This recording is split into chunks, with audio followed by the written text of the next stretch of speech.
¿Qué es una vida feliz? Pues una vida feliz, en primer lugar, se caracteriza por el equilibrio interior, Claro. por la paz interior. Que eso es algo que han conseguido más casi los filósofos orientales. Ya. Yo cada día estoy más atraído por el Zen, incluso creo que voy a empezar a practicar Kyudo, que es tiro con arco. Ajá. Y yo creo que, bueno, ¿Cómo se llama? Kyudo con K. Ajá. Muy bien. Y donde se trata de lo esencial no es acertar, lo esencial es conseguir un estado de concentración y donde tú te fundes con el pensamiento y el cuerpo se funden Sí. y actúan casi de una forma automática, donde consigues desplazar al ego, que yo creo que es el mayor enemigo de la felicidad, el ego, el exceso de ego, algo que por cierto suelen tener muchos escritores. Sí. Entonces, bueno, pues yo creo que la felicidad en primer lugar es eso, conseguir serenidad. El equilibrio que tuvo Sócrates, por ejemplo, incluso ante la muerte. La felicidad es algo que debemos conquistar y lo debemos conquistar con nuestros actos. Uh-huh. Y yo pongo como contraejemplo frente a Hitler y Stalin a Nelson Mandela.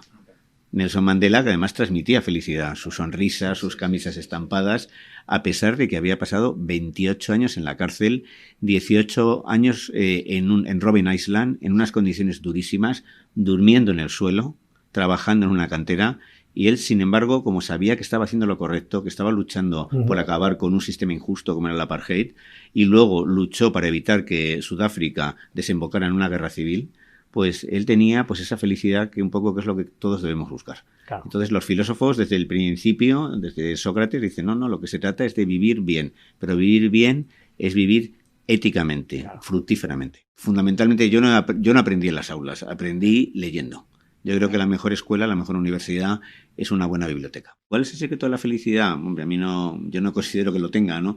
Pero siempre repito lo que he dicho antes, que es invertir en afectos. O sea, yo pienso que la amistad y la familia son dos cosas esenciales. ¿Cómo vivir una dimensión espiritual en el siglo XXI? Porque la gente se siente muy desengañada con las religiones tradicionales, con la Iglesia Católica, o con las iglesias evangélicas, o no hay tantos problemas en el mundo islámico o en el mundo oriental. Pero sobre todo en Occidente hay mucho desapego hacia la espiritualidad organizada en forma de instituciones con jerarquías. Pero sigue habiendo una demanda de espiritualidad. Hay mucha gente que cree que existe algo, que busca o si no la espiritualidad en la poesía, en la música, en la naturaleza. Y entonces, pues bueno, este último libro, que es mitad novela, mitad ensayo, intenta pues buscar en qué consistiría una vivencia espiritual en el siglo XXI. Bienvenidos al podcast El Aprendedor, con César López Benito, donde encontrarás charlas para buscar caminos de mejora en lo personal y en lo profesional. Hoy estrenamos una nueva serie de especiales dentro del podcast El Aprendedor, relacionados con el mundo de las letras y que vamos a llamar A Fondo. En este especial contaré con mi amigo y compañero Eduardo Martínez Rico, escritor, doctor en filología y colaborador en periódicos y revistas, donde juntos entrevistaremos a escritores, artistas y a destacadas personalidades para explorar en profundidad y a fondo a la persona y el personaje. En tiempos de mucho ruido, esta serie especial del Aprendedor es una invitación a pausar, escuchar y a aprender de quienes tienen algo verdadero que decir. Como decimos en el podcast, vive como si fueras a morir mañana, aprende como si fueras a vivir para siempre. Rafael Narbona. Rafael es hijo de escritor, se licenció en Filosofía y Ciencias de la Educación por la Universidad Complutense de Madrid. Ingresó en el cuerpo de profesores de enseñanza secundaria y ha ejercido la docencia como profesor de filosofía en varios institutos de la Comunidad de Madrid. Desde el 2000 colabora habitualmente con El Cultural y Revista de Libros. En 2014 publicó su primer libro, Miedo de ser dos, un ensayo autobiográfico que ha sido seguido por otros títulos. Con Maestros de la Felicidad en 2024, Rafael Narbona regresó a la autobiografía, explicando cómo superó la depresión y desarrollando en paralelo la historia de la filosofía desde el optimismo y la esperanza. En este podcast nos presenta su último libro, El elogio del amor. Con todos vosotros, el profesor Rafael Narbona. Muy buenas, Rafa, ¿cómo estás? Encantado de estar aquí con vosotros y de disponerme a mantener una charla que presumo fructífera. Pues nada, oye, encantado de tenerte en el podcast y bueno, Eduardo y yo teníamos muchas ganas de hacerte esta entrevista porque pensamos que puede salir muy bien. No sé, Eduardo, ¿qué te parece? Hombre, yo estoy seguro porque a Rafael lo conozco ya desde hace algún tiempo, le he leído con atención y sé que vaya a interesar mucho a nuestros oyentes televidentes. Perfecto, Rafa. Pues nada, te voy a tutear. Hombre, si no por supuesto. Si no te importa, ¿vale? En absoluto. Rafael Narbona es un escritor, un escritor muy positivo, ¿no? Que animas mucho a la gente. En general, tu escritura es como muy optimista y das esperanza a muchas personas de hoy, ¿no? Queríamos saber un poco cómo consigues dar esa... Pues tal vez porque yo soy una persona que tiende a la melancolía, a la tristeza y a la desesperanza. Claro. Curiosamente, yo tenía una peripecia biográfica bastante complicada, con momentos muy trágicos. Mi padre murió cuando yo tenía 9 años de un infarto. Además, era escritor, como yo. En Córdoba le pusieron en el barrio Las Margaritas a una calle su nombre. En Orihuela también tiene una calle a su nombre. Él era una figura bastante conocida en los años 70. Falleció un infausto 2 de junio de 1972. Tenía una enfermedad coronaria que yo luego he heredado. Y bueno, lo que pasa es que era otra época. En aquel momento no había ni bypass, ni había stent. Y al volver del banco, él trabajaba en la Fundación Cultural, era el director del Banco Exterior de España, que ya desapareció, pues le dio un infarto mientras hablaba con mi madre y conmigo. Y claro, yo que le adoraba y que además recordaba que la noche anterior habíamos dado un paseo por el templo de Devot, bueno, yo me sentía con 9 años, 8 años y medio, el niño más feliz del mundo. Él me fue hablando de las constelaciones, repasamos eventos históricos, mi padre era una persona muy cercana, le gustaban mucho los niños, que en aquella época no era tan frecuente, porque los adultos mantenían a los niños un poco a distancia y él, en cambio, pues le gustaba mucho la compañía de los más pequeños. Y bueno, pues la pérdida para mí fue devastadora. Mi madre además pues entró en un cuadro de duelo complicado que no superó nunca del todo. Además, mi madre había sido una niña de la guerra, había conocido los bombardeos en Madrid, en Barcelona, había caído una bomba sobre su casa en la calle La Palma, porque no explotó en Madrid. La bomba, ella vio como la arrojaba un avión alemán y tenemos la cabeza de la bomba en la casa. Porque la bomba no explotó. Si hubiera explotado, hubiera destruido la casa, que era una casa de 2 plantas, y ella habría quedado pues literalmente pues descuartizada porque cayó a sus pies. Lo que pasa es que no explotó, desmontaron el artefacto, le dejaron a mi madre la cabeza como recuerdo, y mi madre luego se marchó con mi abuelo, que era funcionario del Ministerio, creo que de Fomento, a Barcelona. Ajá. Y en Barcelona le pillaron los bombardeos de la aviación italiana en el año 37, que fueron brutales. En una semana murieron 4.000 personas. Uh-huh. Y mi madre era una niña de 12 años, todo aquello le dejó muy traumatizada, luego perdió a su marido. Y mi madre era la segunda esposa de mi padre, porque mi padre enviudó por culpa de la tuberculosis. Entonces la tuberculosis era como la peste, ¿no? Era luego el SIDA.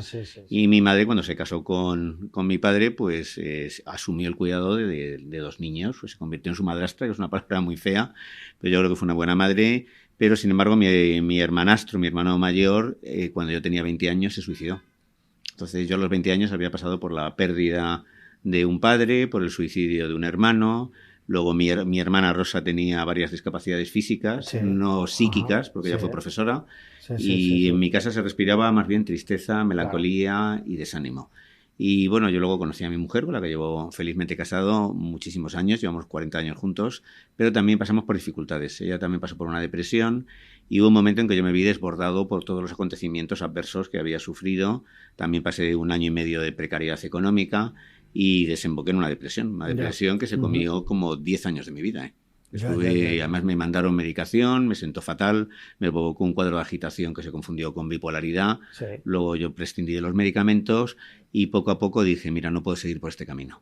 Y ya que me ha fallado la psiquiatría, pues recurrí a lo que habían sido mis grandes maestros, los filósofos. Yo he sido profesor de filosofía muchos años. Y maestros de la felicidad. Mi defensa de la esperanza no es algo espontáneo, sino que es algo estudiado y deliberado. Es una elección personal. Claro. Entonces yo, entre ser pesimista y tener una visión desoladora, nihilista de la vida, y por el contrario intentar transmitir esperanza y alegría, pues he elegido lo segundo. Con lo cual, un poco la tesis del libro es que la felicidad primero es un estado complejo, no es un estado de plenitud, de euforia. Ya explicaré en qué consiste la felicidad desde mi punto de vista, pero es un camino que se puede elegir, que tú puedes emprender, ir avanzando poco a poco y transformarte no en un idiota optimista, sino en una persona equilibrada. Felicidad viene de felicitas, de fructífero, de fecundo. Y en eso consiste la felicidad y en eso consiste la esperanza. También la esperanza, yo tengo creencias teológicas, yo soy cristiano, nunca lo he ocultado, un cristiano que lamenta mucho que haya muerto el Papa Francisco, y sí creo que somos algo más que materia abocada a descomponerse, ¿no? Entonces, pues he intentado combinar varios elementos para transformar mis libros en un faro luminoso, algo que sea capaz de transmitir alegría, ganas de vivir y argumentos en contra de la adversidad y el pesimismo. Qué bueno, qué bueno. En un artículo de Zenda, creo que era, habla sobre tu libro Maestros de la Felicidad. Dices que la filosofía es aprender a vivir. Sí, efectivamente. Y me gustaría que nos comentaras esa frase. Los primeros filósofos lo que se planteaban no era solamente descubrir los secretos del cosmos, sino vivir bien, vivir felizmente. ¿Qué es una vida feliz? Pues una vida feliz, en primer lugar, se caracteriza por el equilibrio interior, claro, por la paz interior. Que eso es algo que han conseguido más casi los filósofos orientales. Ya. Yo cada día estoy más atraído por el Zen, incluso creo que voy a empezar a practicar Kyudo, que es tiro con arco. Ajá. Y yo creo que, bueno, ¿Cómo pues... se llama? Kyudo con K. Ajá. Y donde se trata de lo esencial no es acertar, lo esencial es conseguir un estado de concentración y donde tú te fundes con el pensamiento y el cuerpo se funden y actúan casi de una forma automática, donde consigues desplazar al ego, que yo creo que es el mayor enemigo de la felicidad, el ego, el exceso de ego, algo que por cierto suelen tener muchos escritores. Sí. Y entonces, bueno, pues yo creo que la felicidad en primer lugar es eso, conseguir serenidad. El equilibrio que tuvo Sócrates, por ejemplo, incluso ante la muerte. Luego, en segundo lugar, es ser capaz de transformar tu vida en algo fructífero, en un quehacer. No ir como una boya a la deriva, tal como decía Ortega y Gasset en La rebelión de las masas, sino tener una meta, ¿no? Además, curiosamente, Ortega, ahora que he citado el Kyudo, utilizaba mucho la imagen del arquero para decir, llega a ser el que eres. O sea, tienes que apuntar a un blanco, tensar la cuerda, disparar la flecha. Y eso es algo que solo se consigue pues con mucho trabajo, con mucho esfuerzo, como tú estás haciendo, como estáis haciendo vosotros ahora con los podcasts. Realmente el trabajo, la concentración, la seriedad es lo que te permite pues llevar una meta a su término. Y yo creo que no se puede vivir sin una meta. Todas las metas son válidas siempre y cuando sean honestas. Si tu meta es enriquecerte a costa del sufrimiento ajeno, evidentemente eso es una meta indigna. Eso no es una meta, no, es una vileza. Claro. Pues si tú tienes una meta, un objetivo, disfrutas de paz interior y, en último término, lo que Kant llamaba una conciencia satisfecha, que es el haber hecho lo correcto, porque se habla mucho del derecho a la felicidad. Y yo pienso que la felicidad no es un derecho, es algo que nos debemos merecer. No lo digo yo, lo dijo Kant en su momento. Entonces, yo cito muchas veces el ejemplo de Hitler o Stalin. ¿Tenían derecho a ser felices? José Bretón, el que ha asesinado a sus hijos, tiene derecho a ser feliz. Su felicidad no sería un insulto a las víctimas. La felicidad es algo que debemos conquistar y lo debemos conquistar con nuestros actos. Y yo pongo como contraejemplo frente a Hitler y Stalin a Nelson Mandela. Nelson Mandela, que además transmitía felicidad, su sonrisa, sus camisas estampadas, a pesar de que había pasado 28 años en la cárcel, 18 años en Robben Island, en unas condiciones durísimas, durmiendo en el suelo, trabajando en una cantera. Y él, sin embargo, como sabía que estaba haciendo lo correcto, que estaba luchando por acabar con un sistema injusto como era el apartheid, y luego luchó para evitar que Sudáfrica desembocara en una guerra civil, pues él tenía pues esa felicidad que un poco que es lo que todos debemos buscar. Claro. Entonces los filósofos desde el principio, desde Sócrates, dicen, no, lo que se trata es de vivir bien, pero vivir bien es vivir éticamente, fructíferamente. Claro. De ahí, preparando la entrevista con Eduardo, comentábamos, por ejemplo, el buscar ir a los básicos, ¿no? Y hablábamos, por ejemplo, de una pregunta que sabíamos que te la tenemos que hacer, es ¿realmente para qué sirve la filosofía? Yo pienso que la filosofía sirve para algo esencial, que es encontrarle un significado a la vida. No se puede vivir sin un significado, sin un sentido. Uno de los libros con más éxito de la historia es El hombre en busca de sentido, de Viktor Frankl, es un libro del cual yo hablo en Maestros de la Felicidad. Entonces, mientras estaba en Auschwitz y en otros campos de concentración, curiosamente Viktor Frankl citaba una frase de Nietzsche, o sea, quien tiene un porqué siempre encontrará un cómo. Claro. Entonces, bueno, pues la ciencia nos puede explicar muchísimas cosas, nos puede explicar cómo ha sido la evolución, cómo surgió el cosmos, pero las preguntas esenciales no las resuelve. O sea, ¿de dónde viene todo? El origen de todo. porque se supone que este cosmos surge de una singularidad. Sí. Y de esa singularidad se produce pues una especie de inflación, Sí. y de ahí surge la materia, el espacio y el tiempo. Pero nadie ha sido capaz de explicar pues de dónde viene esa singularidad.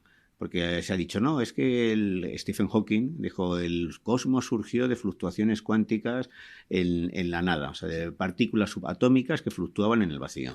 Si hay partículas subatómicas y hay vacío, ya hay algo. Ya. Entonces hay una energía, que es el origen del cosmos, y eso hasta ahora la ciencia no ha sabido responder cuál es el origen, cuál es el principio del cual procedemos. Sí. Y tampoco ha sido capaz de establecer cuál es la finalidad del cosmos. O sea, tenemos dos opciones: pensar que hemos surgido por azar, somos una especie más, tenemos fecha de caducidad, algún día desapareceremos, se perderá todo lo que hemos hecho. O sea, se perderán las sinfonías de Beethoven, se perderá la pintura de Rembrandt, se perderá pues el Quijote en busca del tiempo perdido. A mí me parece una catástrofe cósmica. Pero es que además, según la física, el universo avanza hacia la muerte térmica. Ajá. Llegará un punto que hasta los átomos se disolverán, hasta los agujeros negros se disolverán. Quedarán pues los electrones dispersos ahí en el vacío. Entonces, esta es una perspectiva que yo creo que abona lo que es el nihilismo, la desesperanza. Claro. Si tú quieres encontrarle un significado, un sentido a la vida, ya sea desde un punto de vista estrictamente materialista o desde un punto de vista más espiritual, tienes que recurrir a la filosofía, porque ese es el gran tema de la filosofía. Yo no creo que se pueda vivir bien sin atribuirle un significado, un sentido a la existencia. Rafael, ¿y tú por qué estudiaste filosofía? Pues mira, por una razón un poco prosaica, porque no soportaba la lingüística. Yo en un principio quería estudiar filología hispánica. También había pensado estudiar medicina o derecho. Medicina, aunque tenía las notas, lo descarté porque el sufrimiento ajeno me afecta mucho. Yo he tenido, mi bisabuelo materno era médico rural en Puente del Arzobispo, conservo su cartilla del año 1870. También un tío abuelo mío era médico y fue forense. Yo pensé en algún momento en hacerme médico, pero el dolor ajeno me afecta más que el sufrimiento en mis propias carnes. Luego derecho le eché un vistazo, me pareció muy aburrido. O sea, lo que era filosofía del derecho me parecía interesante, el derecho constitucional también tenía cierto interés, pero el derecho administrativo, el derecho mercantil, me resultaba muy, muy tedioso. Entonces me planteé, pues bueno, estudiar literatura, pero vi que que muchísimas asignaturas eran de lingüística. Yo creo que no escribo mal, pero no soy capaz de hacer un análisis gramatical, porque es que me aburre soberanamente determinar qué es una oración de relativo, qué es una subordinada en función. Tú eres filólogo, ¿no? Tú eres filólogo. Yo estudié filología hispánica y yo estudié todo lo que tú dices. Pues, y la verdad es que a mí lo que más me gustaba era la literatura, pero pasé por todo lo que dices y lo hice, y tampoco pasa nada. Pues yo sé que no pasa nada, creo que lo habría superado, que no me habría quedado gravemente perturbado, pero sí sé que lo habría pasado mal, porque lo habría estudiado a disgusto. Y entonces dije, bueno, la filosofía también me interesa y el programa me resulta más estimulante. Voy a poder estudiar un poquito de latín, griego, alemán, voy a poder también pues estudiar desde el pensamiento, desde Sócrates hasta la posmodernidad. Había asignaturas que eran de filosofía de la ciencia, filosofía de la naturaleza, psicología, sociología, que ya me interesaba menos, me interesa más lo que es la historia de la filosofía, pero yo creo que a mí personalmente la carrera me resultó un poco decepcionante, porque las universidades españolas funcionan muy mal, funcionan con un sistema endogámico. No estamos, por ejemplo, en la Universidad Central que dirigió, me parece que Manuel García Morente, en una época extraordinaria, que había grandes profesores. Y yo mi recuerdo de la universidad en los años 80, yo terminé en el 86, es que salvo excepciones, pues la verdad intelectualmente me aportó poco. Yo destacaría, por ejemplo, al profesor Pinillos, destacaría a Álvaro Delgado Gal, que luego fue director de revista que fue profesor mío también. Que también, que era un profesor muy peculiar, ahí me dio clases de lógica. Era un buen profesor Gabriel Albiac, cuando yo le tuve, era marxista-leninista furibundo, ahora se ha hecho muy conservador. Y la verdad, pues había recuerdo algún profesor bueno, pero también había mucha mediocridad. Y entonces, pues bueno, fundamentalmente yo no aprendí en las aulas, aprendí leyendo. Yo creo que la mejor escuela, la mejor universidad es una buena biblioteca. ¿Y podías haber imaginado entonces que ibas a escribir estos libros?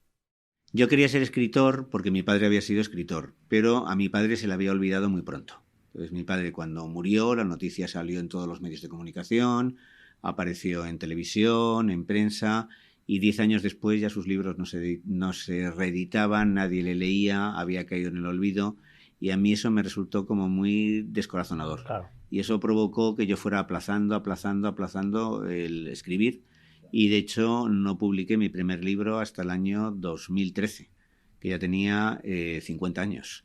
Sí es cierto que había empezado como periodista antes, como crítico literario, empecé en el año 2000, en el Cultural.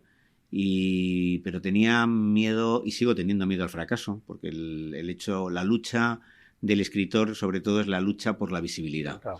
Hay muy buenos libros que no reciben la atención que merecen, y hay libros espantosos que tienen un éxito absolutamente inmerecido, ¿no? Y es una cuestión al final pues de azar, de marketing, y yo no tenía muy claro si iba a escribir, incluso en algún momento lo descarté, pero fue a raíz precisamente de la depresión. Cuando yo estaba luchando contra la depresión, necesitaba hacer algo, y convertí un poco la escritura en el método a través del cual salí del sufrimiento. Yo me veía a mí mismo como un alpinista que ha llegado a los 7.000 metros de altitud, que es lo que llaman la zona de la muerte, y que estás a punto de sufrir un edema cerebral o un edema pulmonar, y sin embargo continúas. Y entonces yo pensaba que si llegaba a la cumbre, pues habría vencido la depresión. Y mi primer libro, que se llama Miedo de ser dos, de ser dos, no a ser dos, que a veces se confunden, y que es el título está sacado de un verso de Alejandra Pizarnik, que por cierto cuando me entrevistó Alex Fidalgo dije que era uruguaya, y no, por supuesto es argentina. Pero bueno, cuando se habla mucho, claro, ahí están las confusiones de Rajoy, ¿no? Claro. Diciendo tiene boca sin boca. Sí, el alcalde que elige a los vecinos. El que mucho habla, mucho hierra, ¿no? Claro, el alcalde que elige a los vecinos y cosas por el estilo, ¿no? Y bueno, pues este primer libro fue como un poco el momento en que despegué. Ese libro no funcionó mal para haber salido en una editorial muy pequeña. Un libro en España, la gente no sabe que todos los años se publican 90.000 títulos, de los cuales solo un 5% venden más de 10.000 ejemplares. Ya vender 1.500 libros, que es lo que yo vendí con Miedo de ser dos, es un éxito. Sí. Luego saqué otro libro de relatos, El sueño de Ares, que eran relatos ambientados en escenarios muy conflictivos, la caída de Berlín, la batalla de Stalingrado, un episodio de la Guerra Civil Americana, de la Guerra Civil Española, la muerte de Lorca, y ese libro todavía funcionó muy mal. Entonces yo me desanimé y estuve 5 años sin volver a publicar. Hasta que Taugeni se puso en contacto conmigo y me ofrecieron sacar un ensayo sobre la mística, y publiqué Peregrinos del Absoluto. Y bueno, tuvo un éxito moderado, 1.500, 2.000 ejemplares, no más. Y bueno, luego saqué un libro sobre Tintín, que era uno de mis grandes... Que a mí me gusta muchísimo.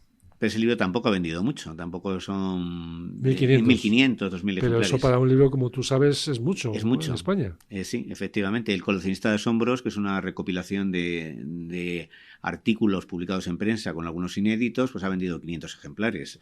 Y hasta que tuve la suerte de que me llamó Penguin, se puso en contacto conmigo y me dijo: queremos sacar un libro, un ensayo de carácter humanístico sobre positivo, etcétera, a ver si se te ocurre algo. Tuve la suerte de topar con Lucía Luengo, que es mi editora y que es una persona extraordinaria. Luego también con Sara Esturillo. Me fichó un antiguo colaborador de Revista de Libros, que ahora trabaja en Alfaguara, que es Martín Esquifino, que es un excelente crítico literario. Y así me surgió, yo dije, bueno, ¿y qué hago? ¿Qué tipo de libro escribo? Y pensé en hacer una historia de la filosofía desde el punto de vista de la esperanza, y salpicada de episodios autobiográficos que yo llamé interludios, donde hablaba pues del suicidio de mi hermano, de la enfermedad de mi hermana Rosa, de cómo cuidamos mi mujer y yo a mi madre con Alzheimer, de mi amor a los animales, que siempre han sido muy importantes en mi vida. Y con este libro, Maestros de la Felicidad, pues he tenido suerte y he vendido 25.000 ejemplares por primera vez. Yo te quería preguntar, ¿por qué un libro tiene éxito? ¿Por qué pasa desapercibido? ¿Qué hay ahí de misterio? Si consigues descubrirlo, te aseguro que te fichan Planeta, Penguin, porque... No, pero hay motivos. O sea, vamos a ver, una novela histórica, todos sabemos que se vende, por ejemplo. Sí. Un libro, por ejemplo, que se anuncia en televisión, pues también funciona mejor. Un libro con una persona famosa detrás, pues también se vende más.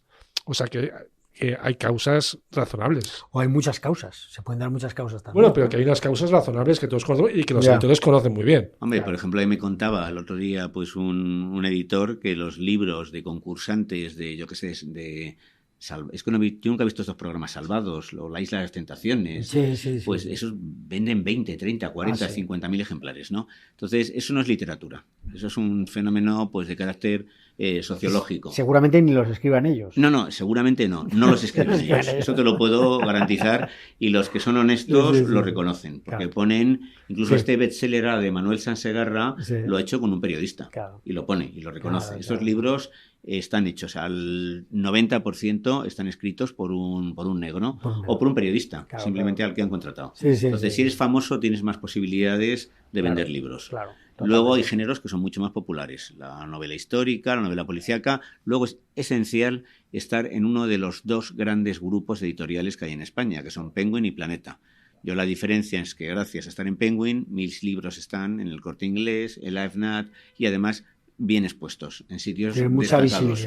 O sea, si no estás en uno de estos dos gigantes, porque cuando la gente lee un libro de Alfaguara no sabe que en realidad pertenece a Penguin, o cuando lee un libro de Tusquets no sabe que en el fondo es como estar en el Madrid o el Barcelona. Claro, yo lo comparo que yo antes corría con un CAR y ahora tengo un Fórmula 1. Entonces, eso es lo esencial. Pero aún así, por ejemplo, Maestros de la Felicidad funcionó muy bien, Elogio del Amor está funcionando mucho peor, pues hay una especie de cuestiones puramente aleatorias que no se controlan.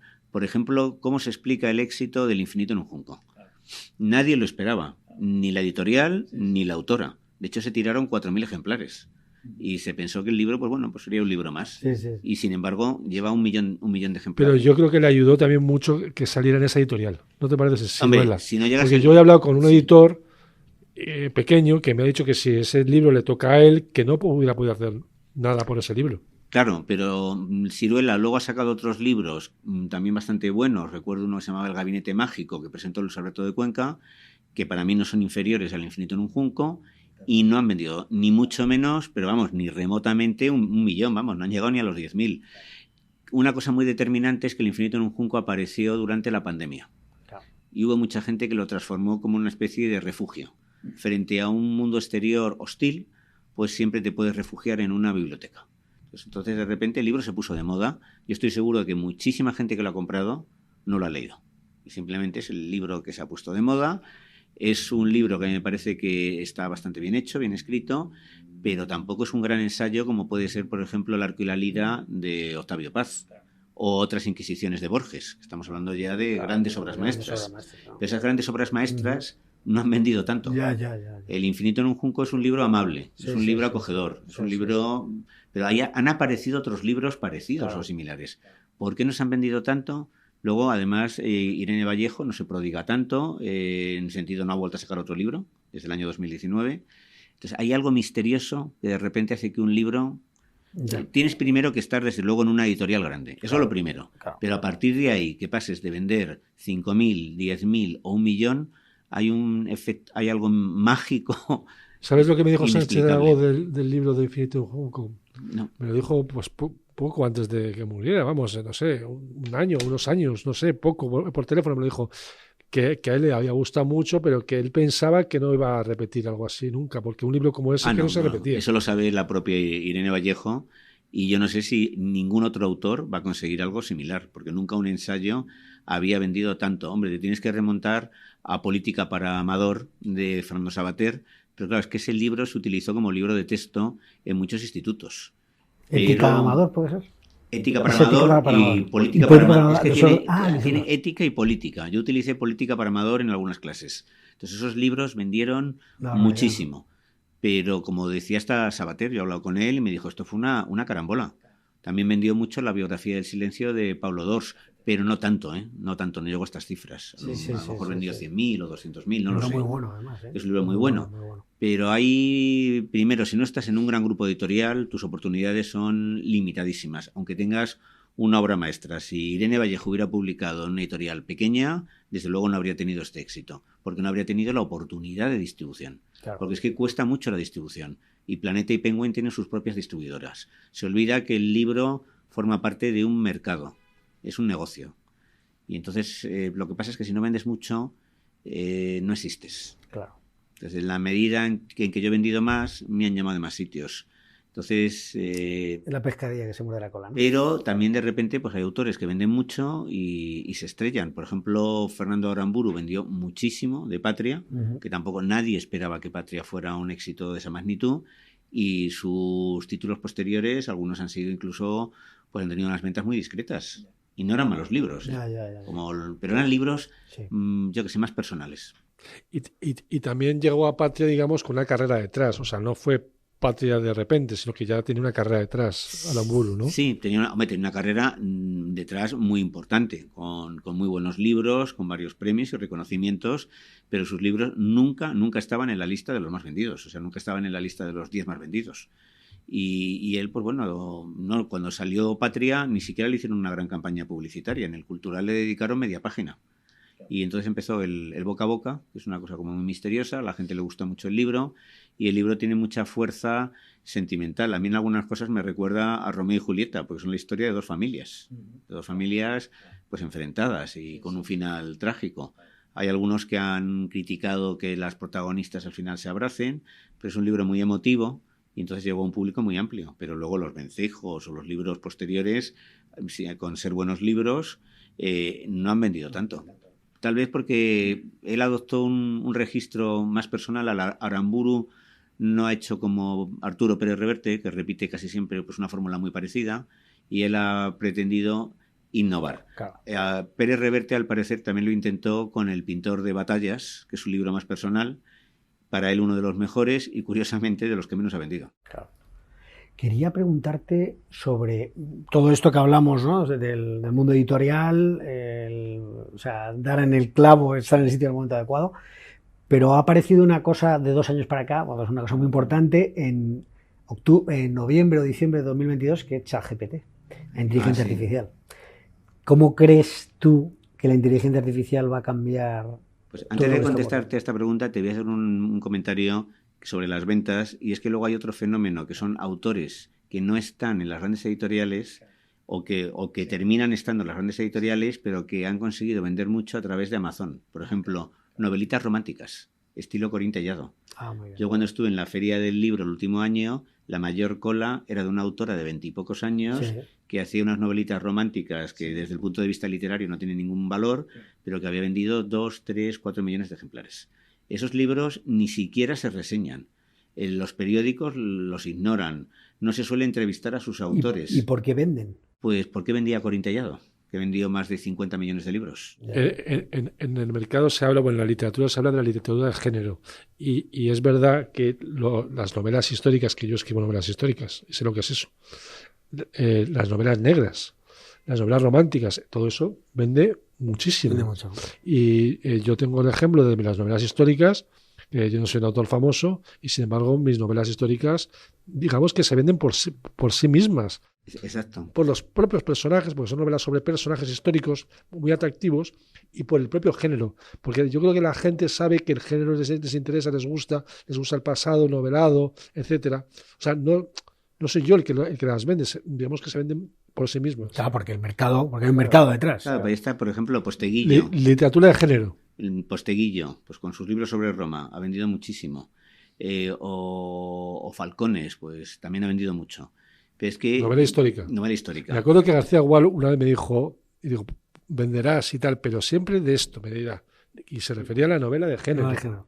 Pero vende todavía más la novela romántica, que ni siquiera aparece reseñada ni comentada. ¿Qué pasa? Y que es un fenómeno a veces amas de casa, que empiezan a escribir una novela, la autopublican en Amazon y se han convertido y esto pasa en España, en Estados Unidos. Pero para llegar a los cientos de miles de personas que llegan... A través de las redes sociales. A través de las redes sociales. Porque tienen redes sociales, porque las trabajan. Exacto, a través de las redes sociales. Y luego lo de la inteligencia artificial, hombre, yo no conozco casi nada del tema. Sí. De momento la inteligencia artificial lo único que hace es combinar. Sí. Combinar, y bueno, pues cada vez cuando intenta hacer una traducción, las traducciones ya cada vez están más logradas. Sí. Pero en cambio se han intentado hacer varias novelas y los resultados han sido mediocres, aunque yo conozco el caso de una autora oriental, que no recuerdo el nombre, que ganó un premio y reconoció que algunos fragmentos los había hecho con inteligencia artificial. ¿Qué sucederá en un futuro? Hombre, esas novelas quizá tendrán una gran perfección formal, puede ser, pero no serán novelas humanas. A nosotros lo que nos interesa es lo que tiene interés humano. Aquello, la inteligencia artificial yo creo que no puede comprender lo que es, por ejemplo, el amor, lo que es el bien, lo que es la belleza. Esas son emociones estrictamente del ser humano.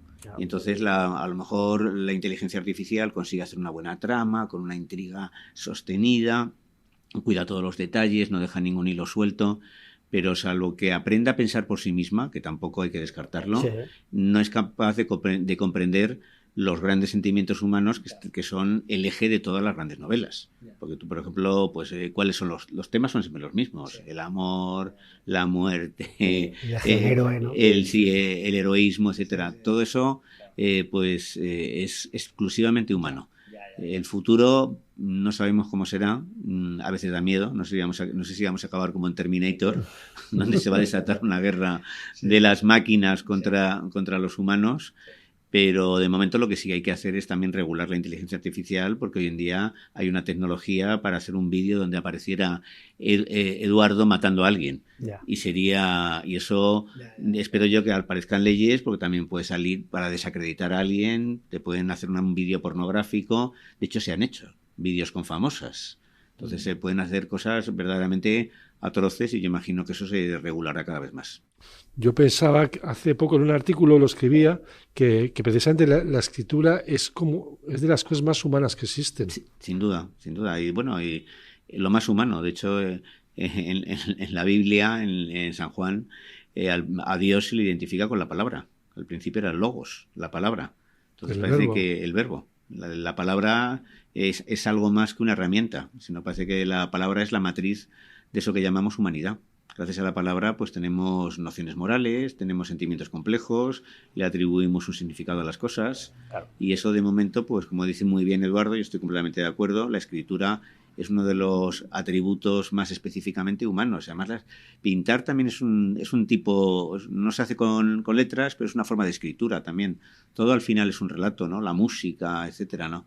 Entonces la palabra hasta ahora es lo que nos ha hecho, yo creo, humanos, los que nos preserva como humanos, y no creo que la inteligencia artificial se pueda apropiar de eso. La podrá utilizar, la podrá manipular, pero no la podrá emplear con el significado trascendente que tiene. Como profesor de filosofía y escritor que eres, Rafael, ¿qué herramientas filosóficas concretas darías a la audiencia para luchar contra la adversidad, para intentar ir más allá de la terapia tradicional, sino herramientas que puedan estar a la mano de uno y que les puedan ayudar a mejorar? Yo la verdad es que no soy muy amigo de dar consejos, pero creo que lo primero es explorar tus propias posibilidades. Ajá. Casi siempre nos infravaloramos. Sí. Sócrates ya dijo, conócete a ti mismo. Y conócete a ti mismo, ¿qué significa? Bueno, no es una frase suya, en realidad era lo que le dijo el oráculo de Delfos, era la frase, como más también se ve en Matrix, ¿no? Que aparece el conócete a ti mismo. Pues yo pienso que tenemos que averiguar, en primer lugar, cuáles son nuestras posibilidades, que son muy superiores a lo que imaginamos. Cada uno es distinto, cada uno es diferente, cada uno puede hacer cosas que otro no podría hacer, pero también todos tenemos limitaciones. Entonces, en primer lugar, exploremos nuestro interior y descubriremos que hay cosas mucho más asombrosas de lo que imaginamos. Yo creo que hay que luchar contra la pérdida de autoestima. La pérdida de autoestima es lo que destruye a las personas. Tenemos que aprender a amarnos a nosotros mismos. Eso también nos lo dijo Erich Fromm, y lo recalco yo en Elogio del Amor, que es mi último libro. Lo primero para enfrentarte a la adversidad es tener pues una visión realista de ti mismo, pero siempre impregnada de amor y de respeto. El que no se ama y no se respeta, pues no va a poder amar y respetar a los demás. Eso es algo que ya nos enseñaron los clásicos. Sí. Luego, en segundo lugar, tenemos una herramienta que es de un extraordinario valor, que es la razón. Yo ahora, por ejemplo, yo ahora llevo 2 stents, me van a poner otros 2. No es fácil, ¿no? Descubrir que tienes una enfermedad coronaria, que además es la que mató a mi padre. Muchas veces me he dejado llevar por el miedo, pero al mismo tiempo intento razonar y decir, bueno, he tenido suerte, me lo han descubierto antes de que sufriera un infarto, la medicina ha avanzado muchísimo, y cuando decimos, pues, estoy hablando de un ejemplo personal, pero también vosotros que estáis haciendo un podcast, los resultados llegarán a medio plazo. Sí. Entonces, siempre hay que mirar a medio plazo y siempre hay que utilizar la razón. Es decir, pues bueno, frente a los problemas vamos a hacer un análisis racional y sí, pues estoy jodido, es una expresión que utilizaba el propio Vargas Llosa cuando se jodió el Perú, pues estoy jodido, pero vamos a ver la forma de pues superar esta situación. Esto se vio mucho en los campos de concentración. Ajá. Lo contaba en todos los supervivientes, Primo Levi, lo contaba Viktor Frankl, lo contaba Ruth Kluger, pues los que se desanimaban se convertían en lo que se llamaba en la jerga de los campos en musulmanes. Musulmanes porque por la posición que adoptan los musulmanes cuando rezan, ¿no?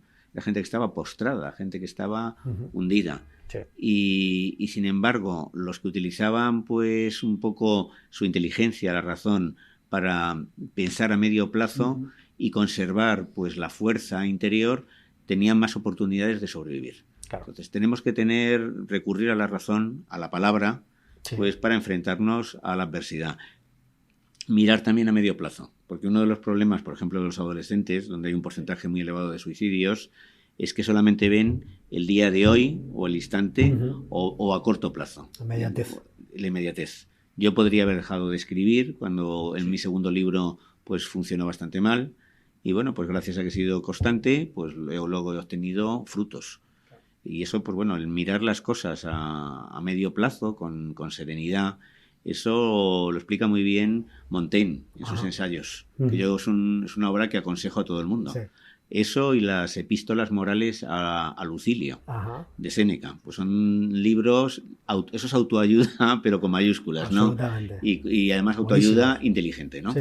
Y otra, por ejemplo, Montaigne, para llevar una vida feliz, te aconseja crear vínculos, algo que también te aconseja Saint-Exupéry en El Principito.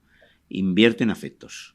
No tengas demasiado apego a lo material. Eso también te lo recomienda Séneca. Si vivimos con un apego excesivo a lo material, siempre vamos a estar insatisfechos. Porque si un día tenemos un negocio, que siempre querremos ampliarlo. Y cuando lo hayamos ampliado, nos parecerá insuficiente. Si tenemos una buena casa, fantasearemos con una mansión. Y si es una mansión, con otra más grande. Entonces, pues bueno, tener un apego razonable a lo material, no se puede vivir sin ciertos recursos, pero no ser un esclavo de las cosas materiales. Yo conozco casos de gente que por tener un Porsche está pasando frío en su casa. Sí. O está... sí. O en vez de comprar pescado fresco, compra pescado congelado, ¿no?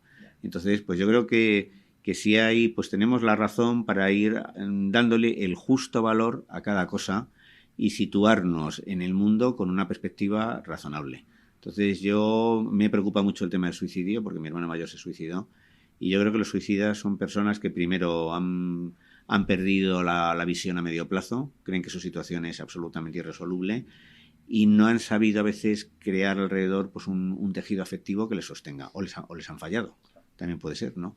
No hay que culpabilizar a las familias de los que se suicidan, pero son personas que, bueno, en un momento determinado su estructura emocional se ha derrumbado. Entonces tenemos que cuidarnos a nosotros mismos, porque solamente de esa manera podremos cuidar a los demás. Cuidar a los demás también es muy terapéutico.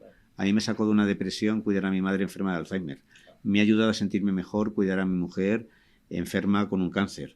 Y a ella también le está ayudando cuidarme a mí, ahora que estoy yo con problemas de salud. Yo creo que tenemos muchos recursos, pero muchas veces la angustia, la ansiedad, el miedo nos impide verlo. Claro. Y yo creo también que para las limitaciones que todas tenemos, también conviene apoyarse en los demás. Hombre, por supuesto. Porque es que muchas veces solo con apoyarnos en los demás ya conseguimos salir adelante.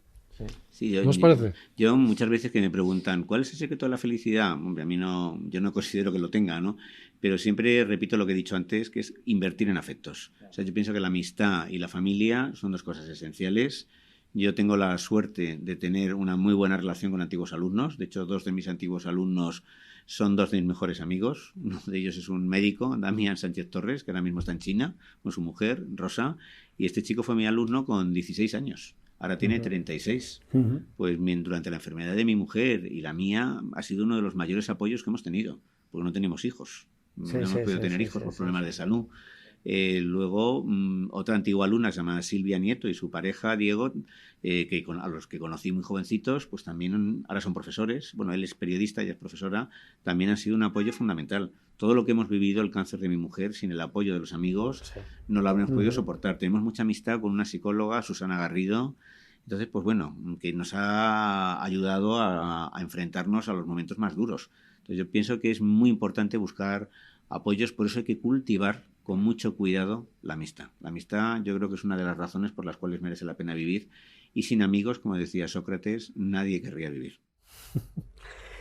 De lo que nos has comentado de las herramientas, una de las preguntas que te queríamos hacer era qué 3 libros recomendabas, pero yo creo que los has dicho, ¿no? Bueno, claro. sí, yo siempre aconsejo leer a Saint-Exupéry, al que solo se conoce por El Principito, pero tiene unos libros maravillosos, como son Tierra de Hombres, Vuelo Nocturno, Correo Sur, Ciudadela, Una Hora de España. Entonces, es un autor que un poco la fama del Principito le ha eclipsado y es uno de los prosistas franceses más extraordinarios y además con un espíritu muy positivo. Él, cuando la Carta a un Rehén también es fantástica, cuando decían, bueno, ¿qué es lo que le mueve a usted? Y decía, el hambre de luz, tengo hambre de luz. Por supuesto, las epístolas morales a Lucilio, yo creo que es un libro que yo, por cierto... Cartas a Lucilio, ¿no? Epístolas morales a Lucilio, a veces se traduce como cartas morales a Lucilio. La edición de cátedra. Hay una edición de cátedra y ahora ha sacado Penguin en Clásicos, una edición que yo he hecho el prólogo. Y he hecho yo la selección de los textos. Qué bien. Y he hecho un prólogo además muy extenso. Y bueno, los ensayos de Montaigne, pero yo también creo que no debemos restringirnos únicamente a 3 libros, porque yo hay otro que no voy a dejar de citar, que son los diarios de Etty Hillesum. Etty Hillesum era una joven judía holandesa que fue deportada a Auschwitz con 28 años, que escribió 10 cuadernos, de unos diarios que permanecieron inéditos nada menos que 40 años y que, bueno, pues se editaron póstumamente, de milagro. Y ella, cuando en vísperas de ser deportada, dice, creo en Dios, creo en el hombre, creo que la vida es hermosa. Es una mujer que con un pie en la muerte seguía conservando la fortaleza interior, el amor a la vida y la confianza en el ser humano. Entonces, los diarios de Etty Hillesum, que son parecidos a los de Anne Frank, pero con una diferencia, y es que Anne Frank era una niña, tenía 14, 15 años. En cambio, Etty Hillesum ya era una mujer de 28, 29, que había leído mucho, que conocía la filosofía de Kant, que había leído a Freud, que había leído a Rilke, que escuchaba a Brahms. Entonces, pues bueno, son unas reflexiones extraordinariamente inteligentes y además un libro de una gran espiritualidad, porque ella creía en Dios, pero hay un problema con el tema de Dios. La gente se piensa que Dios es un ente, un objeto, y como no puedes verificar empíricamente su existencia, no existe. Entonces, realmente Dios es eso que hemos llamado causa primera, causa última, está más allá del espacio, más allá del tiempo, y podemos deducir su existencia o percibirla en nuestro interior.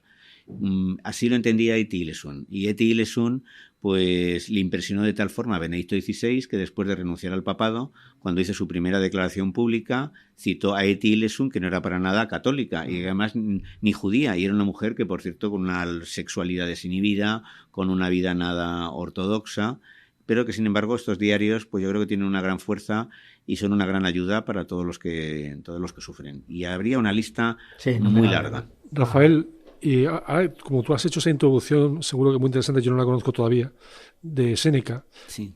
Séneca tiene fama como que era muy, muy contradictorio, ¿no? Sí, ¿Puedes explicar eso? Que creo que es interesante. Pues sí, bueno, Séneca hablaba del desapego a los bienes materiales y era uno de los hombres más ricos de su tiempo. Luego pues le han acusado de ser un vil adulador, ¿no? A fin de cuentas fue uno de los preceptores de Nerón, aunque luego finalmente Nerón ordenó su muerte. Y entonces, bueno, pues él ha acusado de tener gestos de indignidad ante el poder, e incluso cuando Nerón ordena la ejecución de su propia madre, parece que Séneca de forma indirecta lo justifica. De todas maneras, yo pienso que no hay que pedirle a un autor ejemplaridad. Los textos tienen cierta autonomía. Lo importante es lo que se dice y no lo que se hace. O sea, yo no propongo que Séneca sea un ejemplo, pero creo que sus reflexiones son muy atinadas. Que luego no fuera capaz de trasladar a su propia vida lo que él mismo predicaba, pues hay un poco, los historiadores están divididos. Algunos... Y también las lentes de hoy no son las de hace eso sin duda, años, ¿no? Pero sí es cierto que sí es fácil ver en él un punto de oportunismo, ¿no? De que él sí se guardó las espaldas, no intentó adoptar una posición moral, sino que sí le interesó vivir bien, disfrutar de privilegios.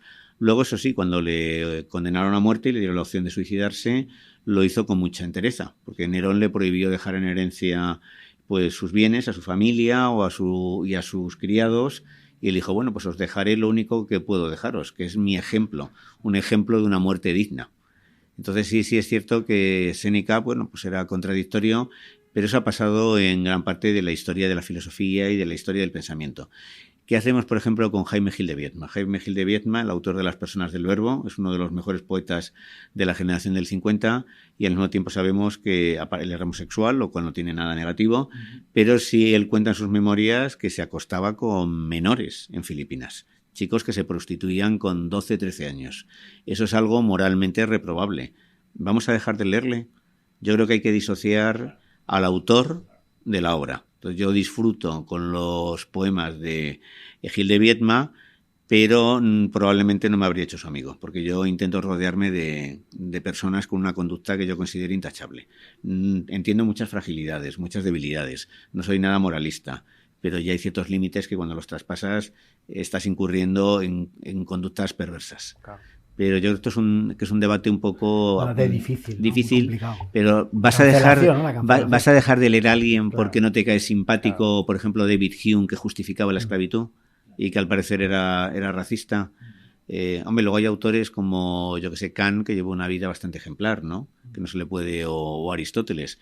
Pero en cambio, en la historia de la literatura, yo que sé, el William Burroughs mató a su propia mujer. Él le dijo, vamos a jugar a Guillermo Tell, ponte una botella encima de la cabeza. Disparó y la bala le atravesó la cara.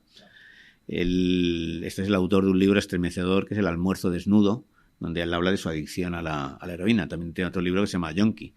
Entonces, bueno, pues yo pienso que una cosa es la biografía del autor, Truman Capote. También hizo cosas muy deplorables, ¿no? Demoró la publicación de Sangre Fría hasta que ejecutaron a Perry y a su socio, ¿no? Los asesinos de la familia Cutler.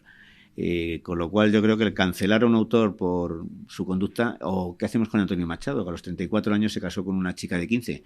En aquella época no provocó tanto escándalo como hoy en día. Bueno, pero tengo entendido que su familia se lo permitió. Hombre, claro, es que primero a los 15 años ya era una edad en la cual era legal casarse. Sí es cierto que hubo gente que se burló de la diferencia de edad y se hicieron chanzas y bromas. Pero él la conoció cuando tenía 13 años y se enamoró enseguida de ella. Esperaron a que ella tuviera la edad legal para casarse, pero hoy en día, pues si un hombre de 34 años tiene una esposa de 15, bueno, primero la ley no lo permite. Pero yo he leído que él pidió permiso a los padres. Sí, claro, no los para padres. Que fuera su novia, vamos. Sí, y es más, a los padres hasta les pareció un buen partido, porque él era profesor, etcétera. Pero luego hay gente que Andrés Trapiello le ha intentado describir como un pederasta, ¿no? Hoy en día tener sexo con una menor de 16 años se considera violación. Antes no. Antes la edad de consentimiento empezaba a los 13 y antes ni siquiera existía. Lo cierto es, como ha dicho muy bien César, no se puede juzgar el pasado con la perspectiva del presente. Claro. Contaba José Luis García, creo que era Caravaggio era asesino, creo. Bueno, Caravaggio era un pendenciero que era de estos que enseguida, pues también era muy agresivo Miguel Ángel, ¿eh? Sí, eran personas que llegaban a las manos, que si hubieran en un bar, tenían una discusión y movidos por la discusión, se enzarzaban a puñetazos. Claro. Dices, yo creo que en el Maestro de la Felicidad, dices al principio que estás cansado de los que dicen que la vida es una porquería. Sí.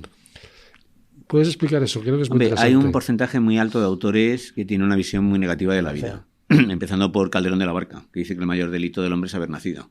O por Shakespeare, que en Macbeth dice que la vida solo es ruido y furia. El cuento narrado por un idiota, un cuento que no significa nada y que no tiene ningún sentido, ¿no? Y bueno, Schopenhauer era muy pesimista, Cioran era muy pesimista. Hay, pues yo sé, Follner, los argumentos de Follner son devastadores. O de un escritor al que yo admiro mucho, el sudafricano Coetzee, que fue premio Nobel en el año, me parece que el año 2000 o así. Y entonces, pues, yo un poco transmitir la idea, sobre todo a lectores jóvenes, de que la vida es una porquería, no me parece muy, no, ¿cómo diría yo? Ejemplar. La literatura no tiene que ser ejemplar, la literatura no tiene tampoco que sermonear, que adoctrinar, pero a mí me parece descorazonador. Entonces la vida, por supuesto, que incluye grandes tragedias, como muestra, por ejemplo, Dostoyevsky o Tolstoy, pero Tolstoy, que habla de, por ejemplo, en Guerra y Paz, de la injusticia de la guerra, del sufrimiento de los soldados, de sus familias. Siempre lo hace desde la confianza en el ser humano, desde una visión humanista, y yo la verdad es que me siento más reconfortado cuando leo a Tolstoy que cuando leo a Samuel Beckett. por ejemplo.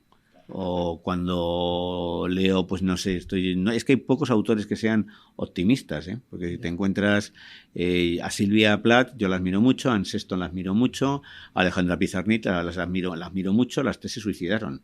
Y su poesía es devastadora. Es devastadora. Y hay un poeta que no es tan conocido como mereciera, y que es un gran poeta, que se llama Francisco Javier Irazoqui, que es el amigo más íntimo de Fernando Aramburu, y al que yo le dedico, por cierto, un capítulo en Elogio del Amor. Entonces, Zoqui tiene una poesía de una gran belleza formal, al mismo tiempo de un gran contenido humano, y donde se salta la alegría, se salta la naturaleza, la amistad, el amor. Yo creo que hacen falta más autores así. No vas a cancelar a Shakespeare, no vas a cancelar a Schopenhauer, pero yo creo que, bueno, yo después de leerme a Schopenhauer, pues necesito irme a un autor que me devuelva un poco la fe en el ser humano, que en la historia de la filosofía, pues tampoco hay muchos, ¿no? Pero siempre tenemos, no sé, pues a un autor como Saint-Exupéry, que yo es el que me llevaba, por cierto, a las sesiones de quimioterapia, como cuento en Elogio del Amor, porque necesitaba leer algo que me levantara la moral. Yo acompañaba a mi mujer durante 5 horas y ella también leía, pero, por ejemplo, estuve a punto de llevarme La vida breve de Onetti y es terrible, ¿no? Es un libro terrorífico, ¿no? Entonces yo creo que, por ejemplo, es muy sano leer a Stevenson, que es un autor al que yo admiro muchísimo, no solo yo, sino también Borges y Francisco Javier Irazoqui. Y entonces, bueno, pues La isla del tesoro es una historia de un aprendizaje y tiene las dosis necesarias de aventura, de alegría, de felicidad. Y entonces, bueno, pues, o verte una película de Indiana Jones, que a mí me gustaba mucho. Yo la vi ayer. Sí, ¿cuál de ellas? La última, la del Dial del Destino. Pues... es buena, ¿eh? La que aparece con el padre, con Sean Connery. Pues la que han hecho ahora... Sí, la que han hecho ahora con inteligencia con 80 artificial. Años, está estupendo con 80 Sí, pero años. es que han utilizado inteligencia artificial para rejuvenecerle al principio de la película. Sí, pero luego sale él con 80 años sí. Y está fenómeno. Pues sí, yo la vi y la verdad es que me gustó mucho, aunque porque la que yo decía es La última cruzada. Indiana Jones es La última cruzada. Me encanta. A mí es la que más me gusta porque es la que aparece con Sean Connery. Connery. Y entonces, bueno, pues a mí también me gusta mucho el cine de entretenimiento, como me gusta mucho la Guerra de las Galaxias, la clásica, la que aparecía también Harrison Ford. Sí. Luego ya las posteriores me han gustado menos. Con lo cual también es legítimo hacer ese tipo de cine. Luego no vas a estar todo el día viendo a otros autores que a mí me gustan mucho, por ejemplo, directores como los japoneses. Ahora estoy yo viendo a Ozu, que es un gran maestro. Hace poco vi Primavera tardía, que es una gran película, que luego hice una versión de esa película que era El sabor del sake, y es la historia de un padre viudo que vive con su hija de unos 23 años y la hija no se quiere casar para no dejarle solo, y él un poco la fuerza porque quiere que tenga su propia vida. Entonces esas películas están llenas de belleza, de delicadeza, pero no siempre te apetece verlas. También necesitas ver de repente a Indiana Jones huyendo pues de una tribu o de una piedra que quiere aplastarle. Claro. ¿Y qué buscamos en la literatura, Rafael? Pues yo creo que muchas cosas. Una de ellas, vivir vidas que no podemos vivir. Yo no podría vivir la vida que ha llevado Jim Hawkins, o sea, montarme en un barco pirata, irme a una isla desierta, descubrir un tesoro, pero disfruto mucho implicándome en esa historia, ¿no? Tampoco podría llevar la vida que llevó Marcel Proust, que lo que él cuenta en Busca del tiempo perdido, ¿no? Los salones elegantes franceses, con su mezcla de frivolidad, decadencia e ingenio. Entonces, pues la literatura es una idea que no es mía, la decía, por ejemplo, repetía mucho Vargas Llosa, nos permite vivir otras vidas, al margen de vidas prestadas que enriquecen nuestra vida. Claro. La literatura también nos permite conocernos mejor a nosotros mismos, hacer un ejercicio de introspección. Nos clarifica también la visión del mundo. A través de la literatura aprendemos a mirar. Porque muchas veces vamos con muchas prisas, estamos pasando por un paisaje extraordinariamente hermoso y ni reparamos en él. Entonces, la literatura nos enseña a mirar hacia adentro y a mirar hacia afuera, a vivir otras vidas y al mismo tiempo a ampliar el mundo. Porque sobre todo en el caso de un escritor es como un demiurgo. Está creando, está ampliando, está dilatando el mundo. Pero también lo hace el lector, porque una buena lectura me parece un acto creativo. Y además no hay dos lecturas iguales. Realmente cada acto de lectura es una experiencia diferente. Y es como un encuentro entre dos personas que dialogan. Y entonces yo creo que la literatura es un continente gigantesco, con infinidad de paisajes, que nos ofrece infinidad de caminos y que siempre nos lleva a algún lugar fructífero. Uno de tus libros es sobre Tintín. Sí, Retrato del reportero adolescente. A mí me da la impresión de que tú hiciste ese libro porque debiste pensar, bueno, pues ahora voy a hacer el libro que me apetece hacer sobre un tema que me apasiona y voy a volver a mi infancia, y entonces hiciste el libro de Tintín. Yo siempre he sido un gran amante de Tintín. Yo recuerdo cuando mi madre me compraba un álbum, o bueno, mi primer álbum me lo regaló mi hermano Juan Luis, que lo trajo de París, en francés, de segunda mano, que era Tintín en América. Y pues yo recuerdo, bueno, para mí la imagen de la felicidad es con 13, 14 años, 12, que mi madre aparecía con un álbum nuevo, con las joyas de la Castafiore, o con El secreto del unicornio, o con El asunto tornasol, y yo pues me tumbaba, me decía primero los deberes, terminaba los deberes, luego me tumbaba en una alfombra, de niño nos gusta mucho tirarnos al suelo, ¿no? Abría el álbum con un tazón de leche con Nesquik, con unas magdalenas, tenía un pastor alemán que se llamaba Tristán, que se ponía a mi lado, y yo ahora, según lo cuento, me veo a mí mismo y siento mucha nostalgia de esa época. Entonces, a mí Tintín pues me hizo disfrutar, y además se trata de unos cómics que pueden leer los adultos y que plantean dilemas morales y que también hablan de otras culturas y que critican los excesos del capitalismo o los regímenes dictatoriales o el colonialismo. Entonces, pues yo al mismo tiempo que disfrutaba, pues también iba desarrollando una perspectiva moral, y luego me encantaba ese trazo limpio, ¿no? Esos colores planos, esas viñetas que estaban tan bien concebidas.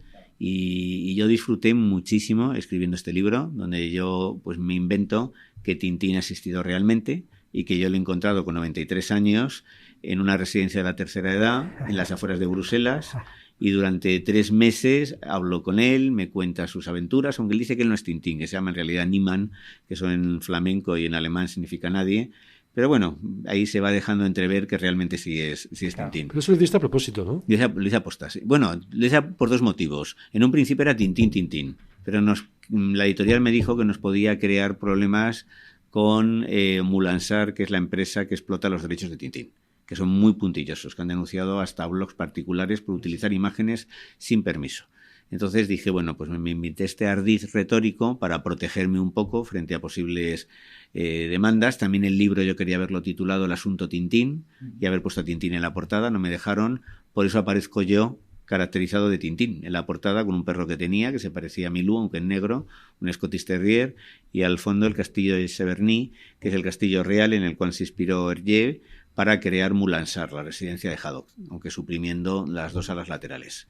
Y desde luego con ese libro me lo pasé, iba a decir como un enano, pasa es que yo no sé si eso ya es políticamente incorrecto, yo soy bajito, así que no puedo tener prejuicios en ese sentido, pero me lo pasé muy bien, disfruté mucho, y es un libro que la verdad me hizo recuperar durante un tiempo mi infancia, y que me gusta de vez en cuando ojearlo, más un libro en pasta dura, cosido. Y sí, es una de mis obras más queridas. De hecho, hoy en día creo que hay, o sea, tienes igual voy a decir un sacrilegio, pero tienes las aventuras de Tintín en dibujos. Yo tengo tanto... Claro, en dibujos me refiero que la gente lo puede ver en una plataforma de... Bueno, tengo los álbumes. Sí. Yo tengo los álbumes. Tengo en su momento, me compré todas las películas, que ahora se pueden ver en plataformas. Luego a mí me gusta la película que produjo Spielberg, la verdad es que me gustó, que hay gente que la criticó porque decía que sobre todo en la segunda parte pues que parecía un Tintín muy semejante a Indiana Jones, sí. Pero yo esa película la he visto varias veces, he disfrutado mucho con ella. ¿Cómo se llama esa película? Me parece El secreto del unicornio, ¿no? El secreto del unicornio. Claro, que me confundo. Hay un álbum que se llama así, El secreto del unicornio, y lo continúa. Es que es cruce de varias. Me parece que coge del secreto del unicornio y coge del cangrejo de las pinzas de oro. Coge algo. Sí, porque por ejemplo, Haddock aparece por primera vez en el cangrejo de las pinzas de oro, que le rompe una botella en la cabeza a Tintín, mientras Tintín pilota un avión. Y esa escena, pues... Es de los cangrejos de los pinzas de oro. Sí, entonces eso es del cangrejo de las pinzas de oro. Sí. Entonces él cogió cosas y del secreto del unicornio, el malo, que no recuerdo cómo se llama, Zacharí, pues aparece al principio del secreto del unicornio, pues precisamente disputándose la compra de la maqueta del unicornio. Y él hizo como una especie de síntesis, cogió alguna detalle, metió a Alan Thompson, que es uno de los villanos, que tampoco había aparecido, que no aparece en el secreto del unicornio.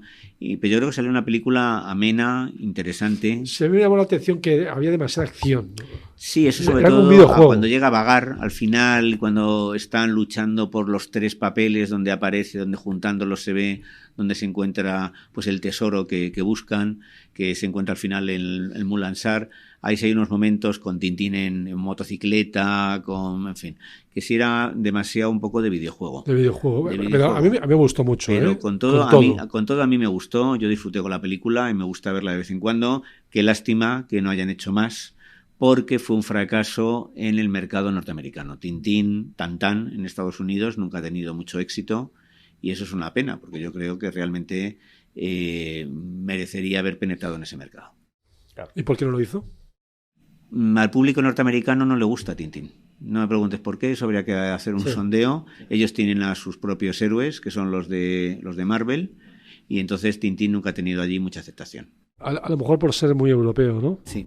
Y bueno, lo que decía antes, la pregunta de por qué no ha tenido tanto éxito Tintín en... Házmela otra vez. Sí, ¿por qué crees que no tuvo éxito en Estados Unidos, Tintín? Como tú has dicho antes, porque es muy europeo. Entonces ellos lo sienten como algo muy lejano. Ellos o sus héroes son personajes del Far West o son superhéroes de Marvel o de DC, y entonces nunca Tintín es demasiado refinado. Tampoco tuvo tanto éxito las películas de Hitchcock, incluso en su etapa americana sí tuvo éxito, pero no el que se esperaba. Entonces, un poco Estados Unidos y Europa son como ligas distintas. Yo, por ejemplo, a mí nunca he entendido el béisbol. O sea, no soy capaz de seguir un partido y me resulta aburrido. O Woody Allen, por ejemplo, muy bueno, ¿no? Sí, o Woody Allen, o por ejemplo el fútbol es un deporte más de Europa. Allí pues se practica el fútbol americano, que es distinto, ¿no? Entonces, pues son dos culturas distintas. Yo no sé si eso explica la desgracia de que haya salido elegido Donald Trump. Pero en fin. ¿Y crees que sigue vigente Tintín en líneas Sí, sigue habiendo muchos lectores de Tintín. Lo que yo no sé es, tengo la impresión de que cada vez hay menos lectores jóvenes. Que ahora mismo los lectores de Tintín son cincuentones, sesentones e incluso más mayores. Pero ¿cuántas personas, yo que sé, de 25 años o de 15 años leen a Tintín hoy en día? Yo creo que pocas. Y eso me preocupa. Tintín tiene mucha fuerza, yo creo que todavía tiene por delante pues muchos años de vida, pero es cierto que se está quedando pues descolgando del público más adolescente, que se siente más atraído por el manga o por otro tipo de cómics. ¿Y esa gente lee ahora? Pregunto. Bueno, los jóvenes cada día leen menos. Ahora mismo España es un país donde siempre se ha leído poco, pero había una cosa, que en los años 80 la gente que leía buena literatura. Tú ibas en el metro y veías a la gente leyendo bestsellers de calidad. Memorias de Adriano, de Marga y Yourcenar, les veías leyendo 100 años de soledad, de García Márquez, El nombre de la rosa, de Humberto Eco, y ahora ves leyendo bestsellers que son auténticos fenómenos comerciales, que no merecen el nombre de literatura, porque Marga y Yourcenar sí es literatura, pero hay otros muchos libros que no voy a citar que no lo son y que se venden mucho. Hombre, ahora hay una competencia muy grande con las pantallas. Y me contaba Pérez Reverte, dice, yo antes he llegado a vender de un libro 800.000 ejemplares. Ahora me cuesta trabajo llegar a los 300.000. E incluso yo creo que a veces vende menos. ¿Por qué? Porque ahora la mayoría de los jóvenes pues prefieren coger el móvil y ver un vídeo de 20 segundos en TikTok, que claro, es una cosa que nunca he comprendido. El TikTok, que te pones un vídeo que ya ha empezado y que se interrumpe abruptamente. Y eso está además destruyendo algo que es esencial para leer, la capacidad de concentración. Ya los jóvenes están perdiendo la capacidad de sentarse, coger un libro y pasarse 2 o 3 horas leyendo. O incluso ver una película. A mí cuando me cuentan, sí, la he visto a cachos, porque a la media hora la he parado, luego he vuelto, pero por Dios, está rompiendo todo el efecto dramático que se ha concebido. Yo creo que el libro no va a desaparecer, pero sí es cierto es que la buena literatura se está convirtiendo cada vez en algo más minoritario. ¿Quién lee hoy en día, por ejemplo, un autor como Gabriel Miró, al que yo admiro muchísimo, o a Zorín, o quién lee a Valle Inclán? Cerca de tu casa, Eduardo, está la Fundación Castro, que saca unos libros preciosos que son clásicos. Por ejemplo, sacó la obra completa de Valle Inclán, y lo que venden no les permitiría sostenerse. Pueden sacar esos libros, esos títulos, que son grandes clásicos de la literatura española, porque hay detrás una fundación que asume pérdidas. Pero si tuvieran que depender de las ventas en el mercado, desaparecerían. Y a mí eso me preocupa, porque el retroceso de la lectura provoca que la sociedad deje de estar compuesta por ciudadanos con un criterio propio y se transforme en una masa a la que se puede manipular con facilidad. Rafael, volviendo un momento a Tintín y luego ya podemos ir por otros temas, porque tampoco es como a mí me gusta tanto Tintín. Pero en algún momento te he leído, y además creo que es muy curioso, muy interesante, porque yo lo he pensado también algunas veces. Dices, a lo mejor Tintín es el personaje menos interesante de las historias. Bueno, eso es cierto. Porque los otros son muy interesantes y son curiosísimos. Hombre, es mucho Capitán Haddock. O Tornasol. O la Castafiore. Claro. O Hernández y Fernández, que mucha gente se cree que son hermanos y no son hermanos. Porque lo único que se diferencian es que uno tiene bigote, ¿no? Sí, las puntas del bigote hacia arriba y otro hacia abajo. Y en realidad en francés son Dupont y Dupont. Pero sí, Tintín es un poco un personaje un poco hueco. Y además es demasiado humano. Aunque alguna vez le vemos llorar, pero es la quinta esencia del heroísmo, de la nobleza. Es un Boy Scout, que es lo que fue Hergé. Es muy puro. Es muy puro. Entonces, él, como por ejemplo, uno de mis álbumes preferidos, que es Tintín en el Tíbet, cuando va a rescatar a Chan, desafiando toda clase de peligros. Entonces, él es un personaje un poco plano, porque no hay personas tan virtuosas, con una conducta tan ejemplar. En cambio, es mucho más interesante Haddock, que al principio incluso se comporta como un canalla, le rompe una botella en la cabeza a Tintín. Es un alcohólico. Varias veces comete actos de negligencia que ponen en peligro la vida de Tintín. Hace cosas que a veces resultan hasta vergonzosas, ¿no? Se emborracha de una manera miserable. Y bueno, Tornasol, pues, es pues, muy despistado, muy caótico, muy frágil. Curiosamente, Hergé se basó en un personaje real, que era un inventor altísimo, pero no le cabía en la viñeta. Entonces le convirtió en un hombre menudo, y eso es otro de los encantos del personaje. Yo me acuerdo de las 7 bolas de cristal, cuando se encuentra con un viejo compañero, un profesor, sí, que le coge así, le levanta. Es algo así como Butó, así. No recuerdo el nombre, tendría que estar aquí. Con barba, exacto, grandote, exacto, ¿no? Fuerte, ¿no? Sí, y entonces el contraste que se crea entre los dos personajes es muy bonito. También se puede decir lo mismo de Dupont, iba a decir los hermanos, es que ya es una cosa que tiendes a decir, aunque no sean realmente hermanos. Y es que, pues, son increíblemente idiotas. Parecen estos personajes de Flaubert, Buffard y Puchet, que son idiotas perdidos y que son un monumento a la estupidez. Entonces, claro, hay toda o la Castafiore, que es un personaje al que aprecio muchísimo y que sin embargo muchas veces pasa desapercibido. Con lo cual es cierto que el personaje de Tintín probablemente es el más plano y que es mucho más interesante pues lo que son los personajes secundarios. Pero es que eso suele suceder en muchos libros. También Sancho Panza a veces no es más interesante que Alonso Quijano, no resulta más. Entonces, los secundarios de John Ford, por ejemplo, son absolutamente maravillosos. A mí, fíjate, me resulta muy interesante, por ejemplo, el que está detrás de la trama, digamos, o sea, por ejemplo, el G. Me parece interesantísimo. Sí. Quizás sea el personaje más interesante de Tintín, el creador. Sí. Y Cervantes, por supuesto, me lo parece también. Que los dos, por cierto, no son personajes muy ejemplares, porque Cervantes ya sabes que se le acusó de malversación de fondos, que estuvo en la cárcel. Algunos han llegado a decir que prostituía a sus hijas, que las llamaban las Cervantas, eso es una leyenda.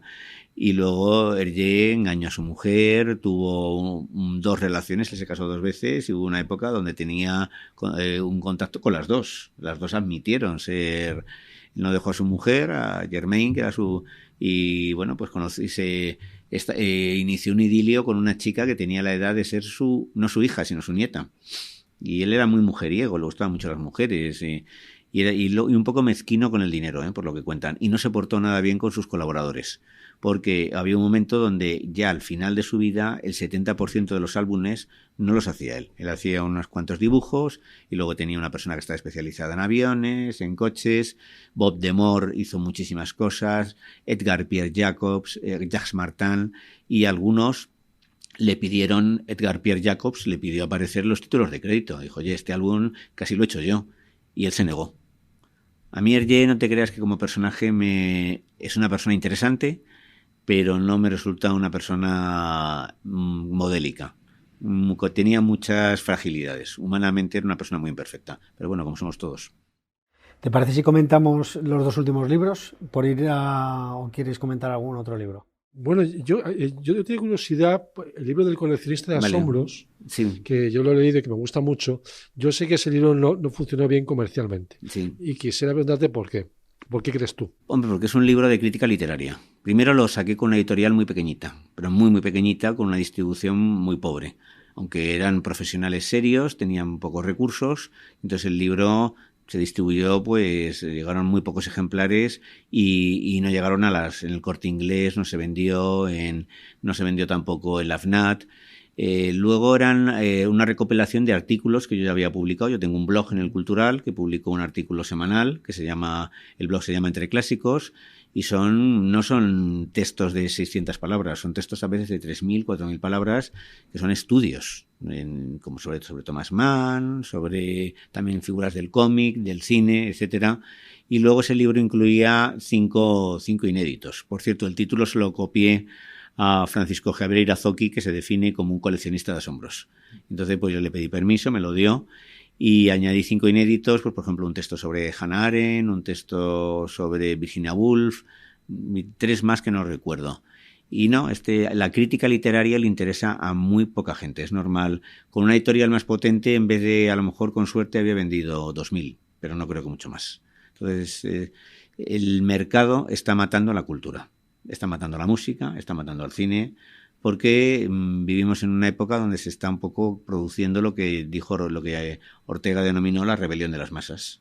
O sea, a mí mi criterio vale lo mismo que el tuyo, me da igual que tú seas crítico literario, que seas profesor, y además a mí me gusta más ver La Isla de las Tentaciones que un western de John Ford. Y para ti La Diligencia es una gran película, pero yo prefiero Torrente, el brazo tonto de la ley. Y considero que sobre gustos, para eso están los colores. Y eso no es cierto, porque hay una jerarquía.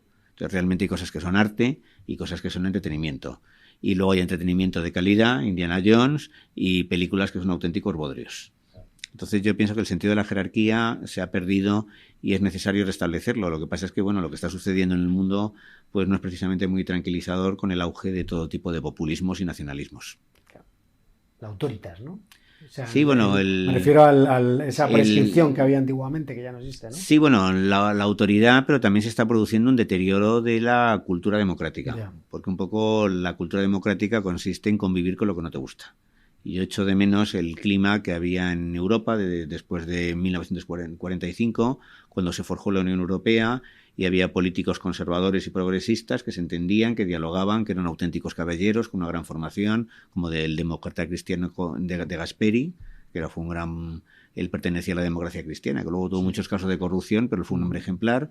O Aldo Moro, asesinado por las Brigadas Rojas, que se entendía muy bien con Berlinguer, que era del Partido Comunista. Entonces se ha roto un poco el consenso que permitió crear el estado del bienestar y una convivencia pacífica. Y un poco hemos vuelto a un escenario de confrontación que yo creo que está haciendo mucho daño. Hace falta volver al diálogo.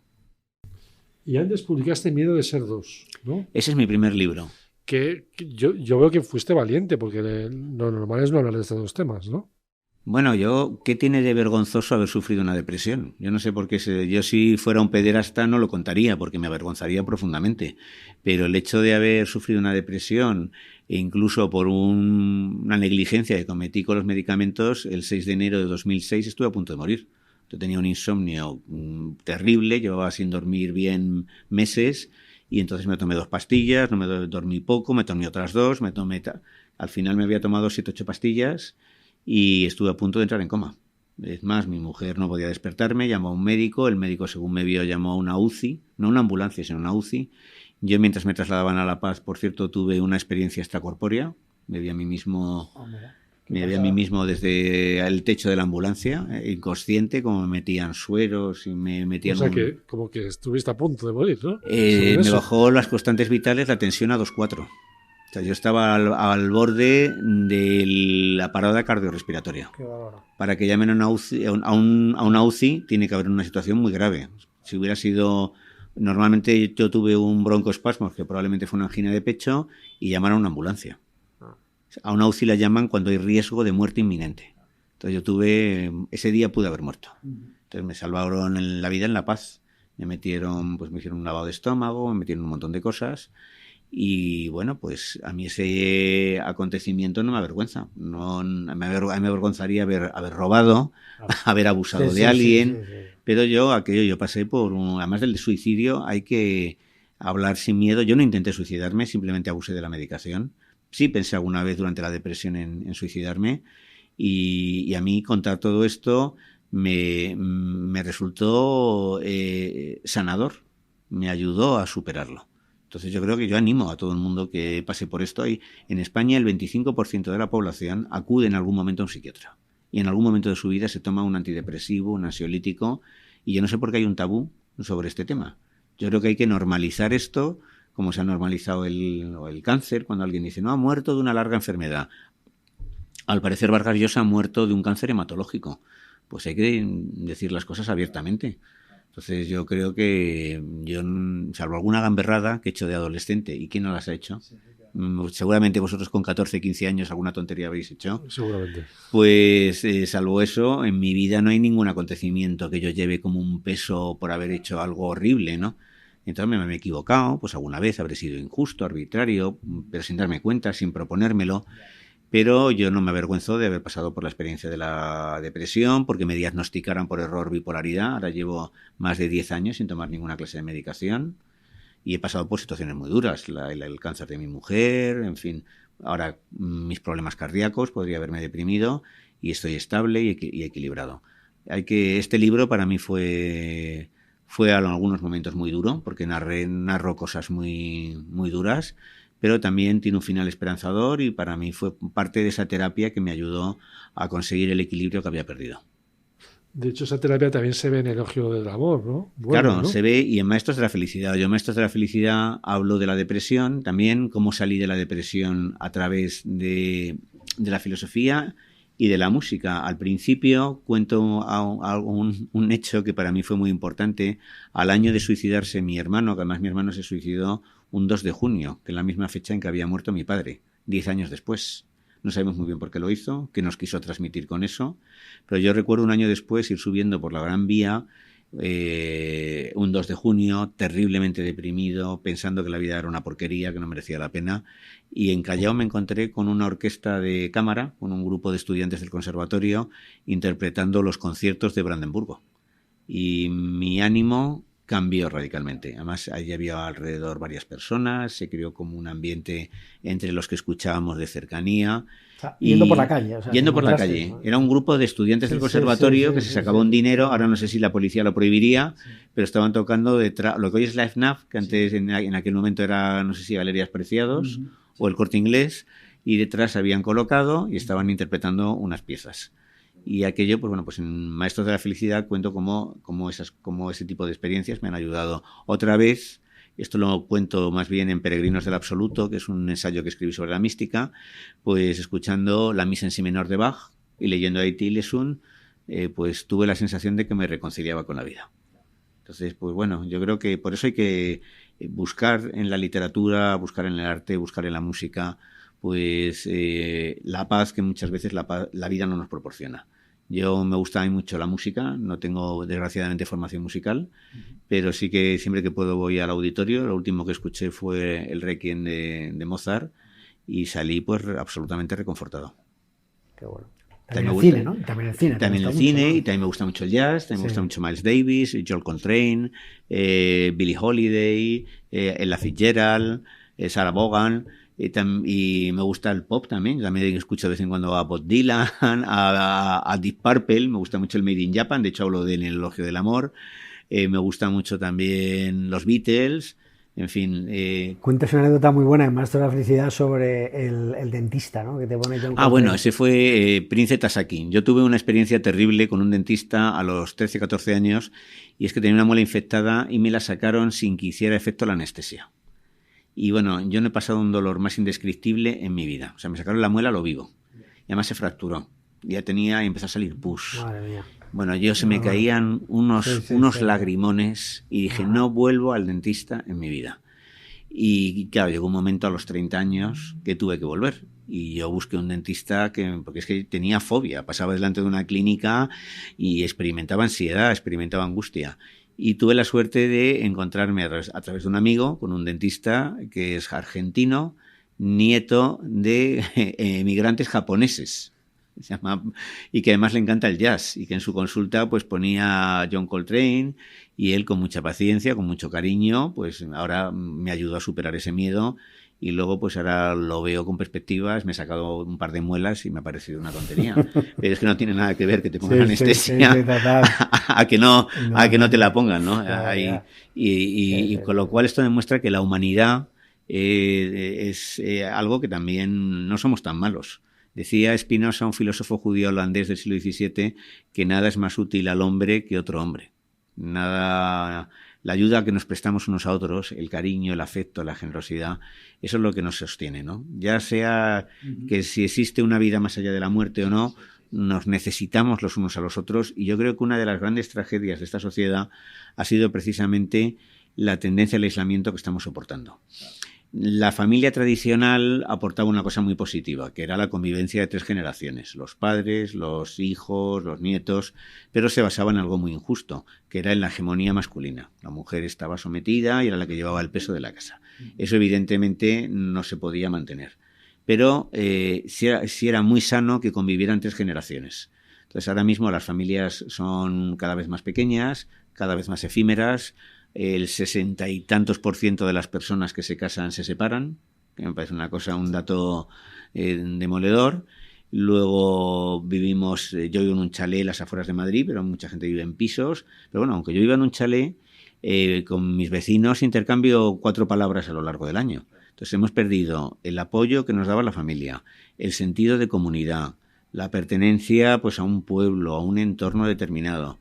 Y eso pues está provocando muchísima infelicidad, porque es muy importante la familia, es muy importante la familia de cualquier tipo. Yo estoy a favor del matrimonio homosexual. Lo importante es que haya lazos sólidos y estables. Yo no creo que, por ejemplo, la promiscuidad proporcione la felicidad. El estar cambiando de pareja o ahora esto que se ha puesto tan de moda, el poliamor, yo creo que eso no hace felices a las personas. Al revés, les acaba produciendo tedio e insatisfacción. Por eso hay que hacer lo que decía Saint-Exupéry en El Principito, crear vínculos. Rafael, ¿y nos puedes explicar cómo se gestó el último libro, Elogio del amor? Pues bueno, después de Maestros de la Felicidad, que ya he explicado que es una historia de la filosofía salpicada de episodios autobiográficos, pues me propusieron que hiciera que escribiera sobre otro tema parecido. Y yo no sabía qué tema escoger hasta que a mi mujer le diagnosticaron un cáncer. Y a raíz de eso, pues me di cuenta, bueno, mi vida sin mi mujer perdería sentido. Yo tengo una dependencia emocional enorme de ella y ella de mí, porque llevamos toda la vida juntos, 40 años. Y entonces, pues bueno, yo pensé que era necesario escribir sobre el amor. Yo creo que el libro se está vendiendo peor porque, por desgracia, a la gente le interesa más la felicidad que el amor y no saben que la felicidad se obtiene mediante el amor. Entonces, en este libro, pues hablo del amor a la pareja, hablo de mi mujer, Piedad, de la lucha contra el cáncer, de sus tratamientos, de la intervención, la quimioterapia, cómo se ha ido recuperando poco a poco, lo que hemos sufrido juntos. Hablo también del amor a mis alumnos, luego es el amor a los hijos, el amor a los amigos, el amor a la naturaleza, el amor al cine, el amor a la música, el amor a los animales. Yo ahora mismo convivo con 3 perros, 2 de ellos recogidos y con 3 gatos que ya tienen 18 años. Y entonces, pues bueno, este libro yo creo que está muy conectado con el anterior. Y de hecho, quiero componer una trilogía. Ya estoy trabajando en otro libro que sería sobre la esperanza. Y además, cómo vivir una dimensión espiritual en el siglo XXI. Porque la gente se siente muy desengañada con las religiones tradicionales, con la Iglesia Católica, o con las iglesias evangélicas, no hay tantos problemas en el mundo islámico o en el mundo oriental, pero sobre todo en Occidente hay mucho desapego hacia la espiritualidad organizada en forma de instituciones con jerarquías, pero sigue habiendo una demanda de espiritualidad. Hay mucha gente que cree que existe algo, que busca o si no la espiritualidad en la poesía, en la música, en la naturaleza, y entonces pues bueno, este último libro, que es mitad novela, mitad ensayo, intenta pues buscar en qué consistiría una vivencia espiritual en el siglo XXI. Por cierto, también tengo terminada una novela policíaca que espero sacar más adelante, pero me han dicho que primero acabe el libro de la esperanza y que más adelante pues que ya publicaremos la novela policíaca que se titula Brown Sugar, donde la trama no es tan importante como el mundo interior de los personajes. A mí lo que me interesa de la novela es pues el protagonista es un policía cuya mujer se ha suicidado. Ajá. Entonces lo que me interesa más es pues precisamente el lado humano y menos lo que es el quién es el asesino. De hecho, cuando has dicho lo del amor, elogio al amor, que la felicidad, una de las preguntas que te quería hacer sobre el maestro de la felicidad es ¿cuál es el camino a la felicidad? El y amor. si hay atajos. El amor. Y el amor se suele asociar solo al amor de pareja, pero claro. El amor también se siente por los amigos. Claro. El amor es afecto. Lo que pasa es que en el amor de la pareja hay un rasgo de exclusividad y está pues la intimidad física, pero lo que se siente por un buen amigo también es amor. Claro. Lo que se siente por un perro, por un gato, también es amor. Lo que sientes por tus padres o por tus hijos también es amor. Pero incluso lo que siento yo por el paisaje que rodea mi casa, yo siento, para mí es un paisaje que me resulta muy, muy enriquecedor y muy acogedor, aunque es un paisaje castellano, que hay gente que no le gusta, pero a mí sí me gustan mucho los espacios abiertos. También me gusta mucho el mar. Lo que siento por la música también es amor. O sea, cuando puedo escuchar a pues yo que sé, a Billie Holiday, pues experimento pues un placer interior enorme. Entonces, bueno, pues yo creo que el camino de la felicidad es el amor y el amor lleva a la esperanza. Me alegro, me acuerdo que en tu presentación, en el último libro, Silva dijo que el amor al amigo, a los amigos, que era tan fuerte como el amor a la pareja. Lo que pasa es que a lo mejor no era tan espectacular, pero que era tan fuerte. Yo por mis amigos yo siento un afecto enorme. Yo, por ejemplo, por Damián, que ahora está en China, pues no es mi hijo, pero a veces yo casi lo percibo como algo tan cercano como un hijo, ¿no?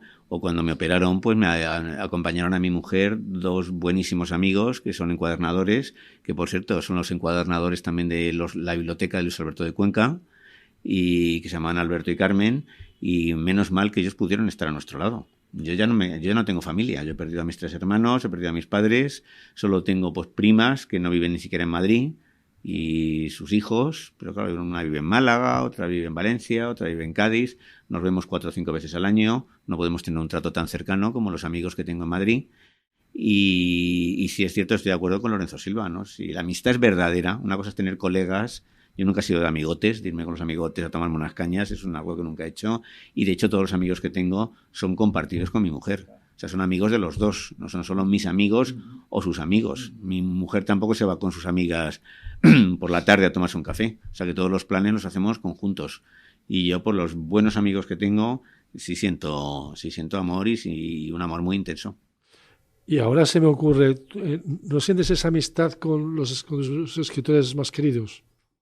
Que no tengo ningún escritor. No, quiero decir, no con autor vivo, como podría ser yo. Sí. O tú, sino con Cervantes, por ejemplo, con Séneca, con Marco Aurelio. Sí, a mí eso me sucede, por ejemplo, a mí me gusta mucho Luis Rosales, y me gusta mucho un libro muy bonito que se llama La casa encendida, que él escribió a raíz de la muerte de uno de sus amigos, de Juan Panero, que murió prematuramente en un accidente de coche.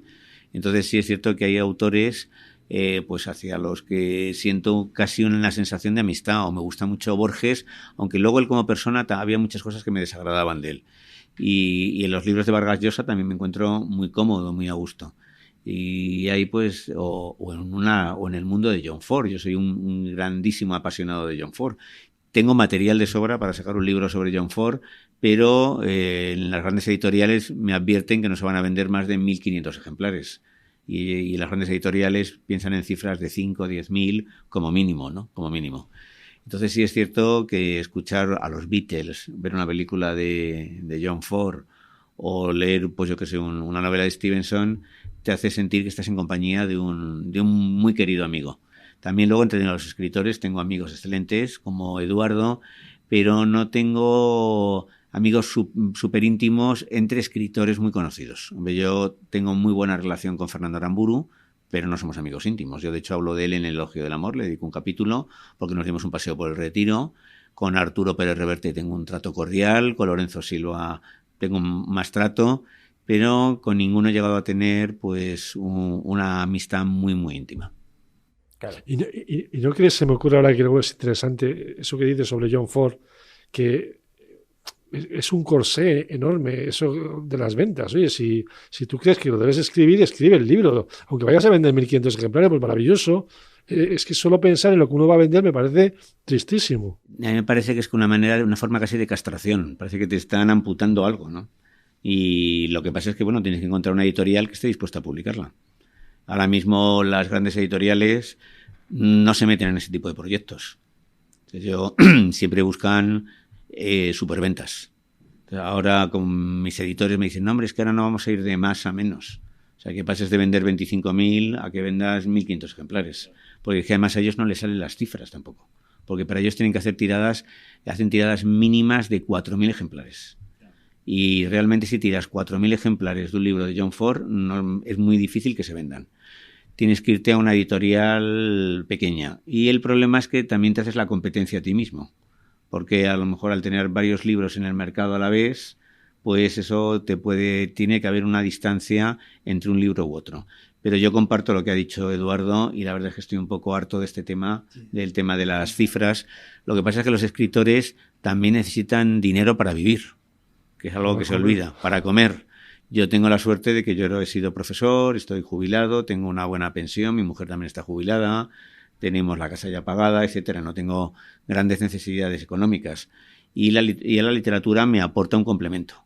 Pues a mí me pagan en prensa por escribir, pero bueno, la gente no sabe que por un artículo hay medios que pagan 50 euros o 100 euros. A mí en el Cultural me pagan 100 euros por un artículo. Y te lleva un tiempo que si tú sacas las horas que has tardado en escribirlo, no te compensa. O medios donde no te pagan absolutamente nada. Entonces el problema es que un escritor también necesita vivir. Por ejemplo, Pío Baroja vivió de la literatura, Vargas Llosa vivió de la literatura, Pérez Reverte vive de la literatura. Esto es un dilema. Pero Baroja debió vivir muy escuetamente. No, Baroja fue un autor que ganó bastante dinero en vida, ¿eh? Y de hecho se compró esta casa en Itzea. Y entonces él sí ganó bastante dinero. En su momento fue un autor muy prolífico y al mismo tiempo exitoso. Me ganó mucho más dinero Blasco Ibáñez. En cambio, el que ganó muy poco dinero fue Valle Inclán. Pero fíjate, era soltero, no tenía hijos. Sí, bueno, pero se llevó a toda su familia a vivir a la casona esta y él era la principal fuente de ingresos. Él, por cierto, entre otras cosas, se quedó impotente a los 34 años. Eso dicen que también le agrió bastante el carácter, ¿no? Pero no, Julio Caro Baroja todavía vivía de los derechos de autor de su tío. Julio Caro Baroja. Sí, eso lo cuenta Julio Caro en Los Baroja. Baroja sí ganó dinero. No ganó, en cambio, dinero Antonio Machado, no ganó dinero, en cambio, Gabriel Miró. Azorín con la prensa sí llegó a ganar, bueno, unas cantidades respetables, pero ninguno. Yo creo que Baroja, de su generación, fue de los que más dinero ganó, porque Unamuno tampoco vendía mucho. Por ejemplo, del Cristo de Velázquez, que es un poema extraordinario, me parece que vendió 2.000 ejemplares. Bueno, ya me parece mucho. Y ya es mucho. Porque es una poesía. Teníamos el último bloque, ¿sabes?, donde queríamos decirte una serie de nombres y que nos dieras una frase, ¿vale?, para finalizar ya el podcast, ¿no? Como una semblanza, una especie de efectivamente. Y hay alguno que, claro, que oye... Bueno, ¿empiezo yo? Sí. El primero, por estar en la época que estamos, es Jesús de Nazaret. Hombre, Jesús de Nazaret... Bueno, Jesús de Nazaret no es un autor, porque en realidad solamente aparece... Personajes Sí, pero sí quiero aclarar una cosa. A Jesús de Nazaret solo se le ve escribiendo en una ocasión en el Evangelio de Juan, cuando le llevan a la adúltera. Y está escribiendo en el suelo, no sabemos el qué. En la arena, ¿no? En la arena, está escribiendo en la arena, no sabemos el qué. Pero a mí Jesús de Nazaret, en primer lugar, me parece un personaje histórico. Se ha dudado de su existencia, pero yo creo que aunque no hay muchas fuentes más allá de los evangelios, hay suficientes testimonios para no negar su existencia real.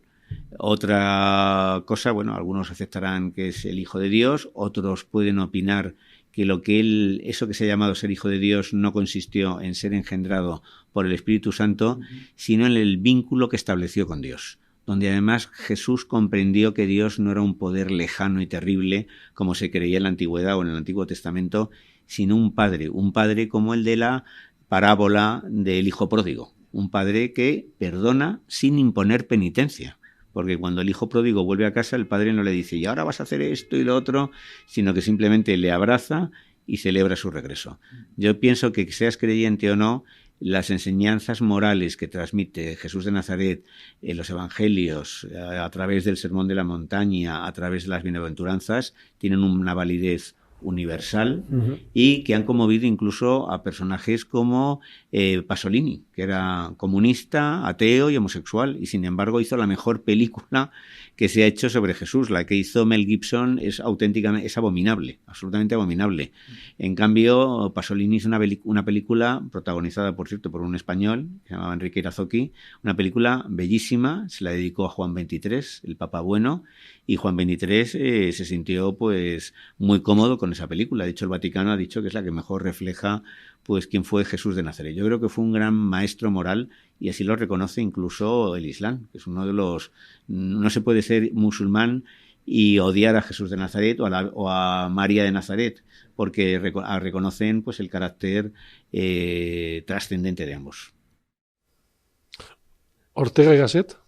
Pues Ortega y Gasset ha sido un poco maltratado por la posteridad, que le ha acusado de dar argumentos al fascismo. Es cierto que José Antonio Primo de Rivera reivindica su figura, pero yo creo que ha sido el filósofo español más extraordinario de todos los tiempos. Yo incluiría a su lado a Xavier Zubiri, que fue su discípulo, y a María Zambrano, que también ha sido una gran autora.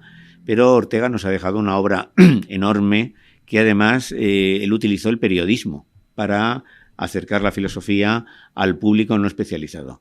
Y sus artículos están escritos con muchísima elegancia. No llegó a escribir ningún libro inédito. Todos sus libros son recopilaciones de artículos. Y sin embargo son libros extraordinarios. El tema de nuestro tiempo, Meditación del Quijote, la deshumanización del arte, la rebelión de las masas, España invertebrada.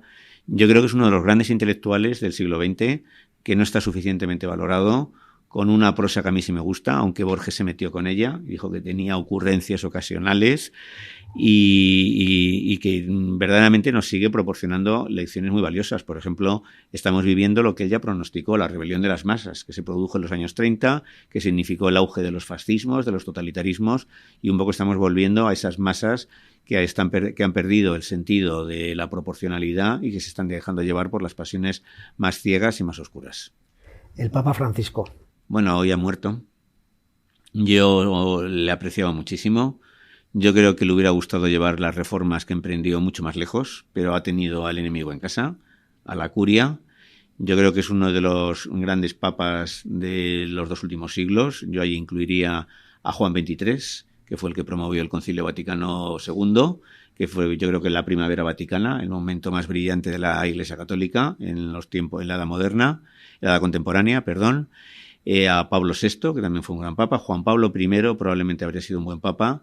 Luego vinieron 2 papas. A mí, por ejemplo, Juan Pablo II yo creo que ha dejado un rastro muy negativo, porque le ha dado mucha fuerza a los grupos integristas, ya sea el Opus Dei, ya sea Comunión y Liberación, ya sea Sodalicio, que Francisco lo ha disuelto, el camino neocatecumenal. Fue un papa muy conservador. Tiene algunas encíclicas criticando el capitalismo que están muy bien, pero yo creo que Francisco ha dejado un legado mucho más fecundo. Y sobre todo, pues por ejemplo, ha permitido la bendición de las parejas homosexuales, ha defendido a los inmigrantes, se ha comprometido con el medio ambiente, con los marginados, con los excluidos, le ha dado a las mujeres un papel más importante en el Vaticano. Podría haber llegado más lejos, haber acabado con el celibato obligatorio de los sacerdotes, haber permitido la ordenación de las mujeres.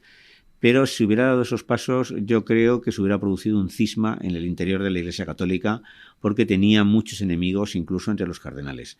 Pero yo creo que ha sido un soplo de libertad y de esperanza. Vargas Llosa. Pues yo a Vargas Llosa le entrevisté en el año 2020, creo, durante la pandemia. Conmigo fue extraordinariamente amable, fue una persona muy cordial. Tuve que hacer la entrevista por Zoom. Para mi desgracia, no pude entrevistarle en persona, estrecharle la mano. Aún así me envió 4 libros suyos dedicados, que conservo como un tesoro. Y yo sus ideas políticas no las compartía. Yo la verdad es que lamento que apoyara figuras como Margaret Thatcher o como Milei o como Esperanza Aguirre. Y creo que, bueno, pegó un giro político que yo no sé por qué estuvo determinado. Dicen que también influyó su confrontación con García Márquez. No hay que olvidar que Vargas Llosa en un principio apoya la Revolución Cubana y luego se convierte en uno de los principales adalides del neoliberalismo. Entonces yo creo que políticamente ha cometido muchos errores, pero yo creo que era una persona íntegra que creía en lo que decía. No creo que fuera ni mucho menos un cínico. Era una persona de trato muy agradable. y luego ha sido, por otro lado, uno de los grandes novelistas del siglo XX. Conversación en la catedral está a la altura de las grandes novelas de Faulkner o de Proust o de Joyce. La ciudad de los perros es un libro extraordinario, escrito con 26 años. La Casa Verde es una novela faulkneriana también de una gran belleza. Yo creo que es el libro más poético que ha escrito Vargas Llosa. Y yo también destacaría La Guerra del Fin del Mundo, que es una novela que está casi a la altura de Ray Paz, de Tolstoy, o La Fiesta del Chivo, que es una novela del dictador, que también aporta lo que ha sido la tradición de novelas sobre dictadores en América Latina, como El Otoño del Patriarca de García Márquez, pues aporta una perspectiva muy valiosa. Luego tiene obras menores. A mí me gusta mucho El Elogio de la Madrastra, por ejemplo, me parece también El Sueño del Celta, me parece que no está mal, pero tiene otras obras más flojas, como Los Cuadernos de Don Rigoberto. Pero en cualquier caso, todos sus libros son interesantes y todos merecen la pena. O sea, nunca puedes decir, he perdido el tiempo, he leído algo pues que no merecía la pena, pero algunos libros son sublimes y otros simplemente son buenos. Claro. Julia Otero. Pues yo trabajé con ella durante 9 meses, me parece una persona encantadora, una gran periodista, yo le agradezco mucho la oportunidad que me dio. Lo que pasa es que yo creo que yo no pintaba mucho en ese tipo de tertulia, porque era una tertulia sobre política.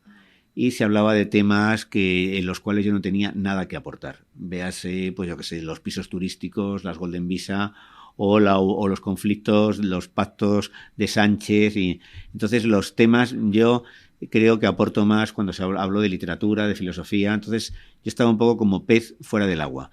Pero desde luego ella fue encantadora, fue generosa, yo creo que es una gran periodista.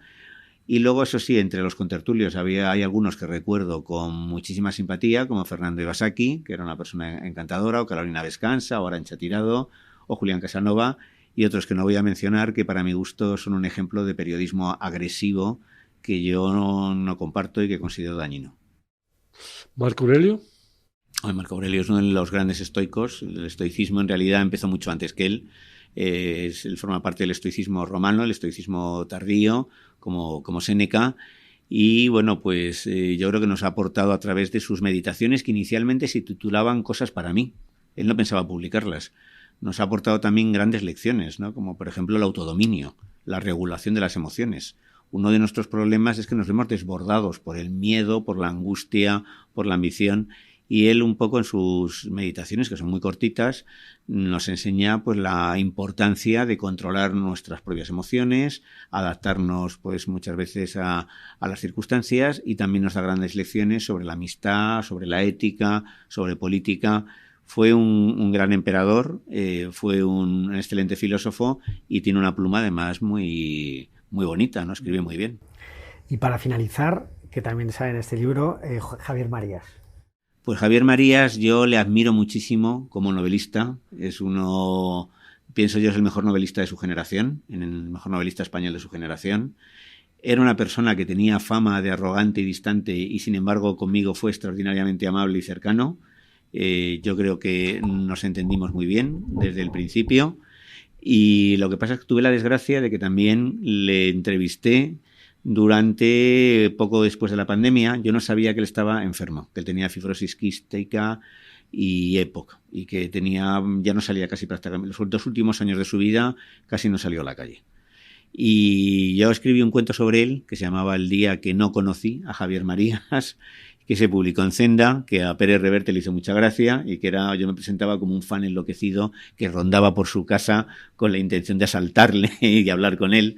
Y además pues un poco me inspiré en algo que pasó realmente con Una Barnes, la autora del Bosque de la Noche, que se obsesionó con ella Susan Sontag y Carson McCullers, y se dedicaron a acosarla, a ponerse en la puerta de su casa, y ella, que no salía de su apartamento en Nueva York, le tiraba cubitos de hielo y les vaciaba los ceniceros encima para que se marcharan.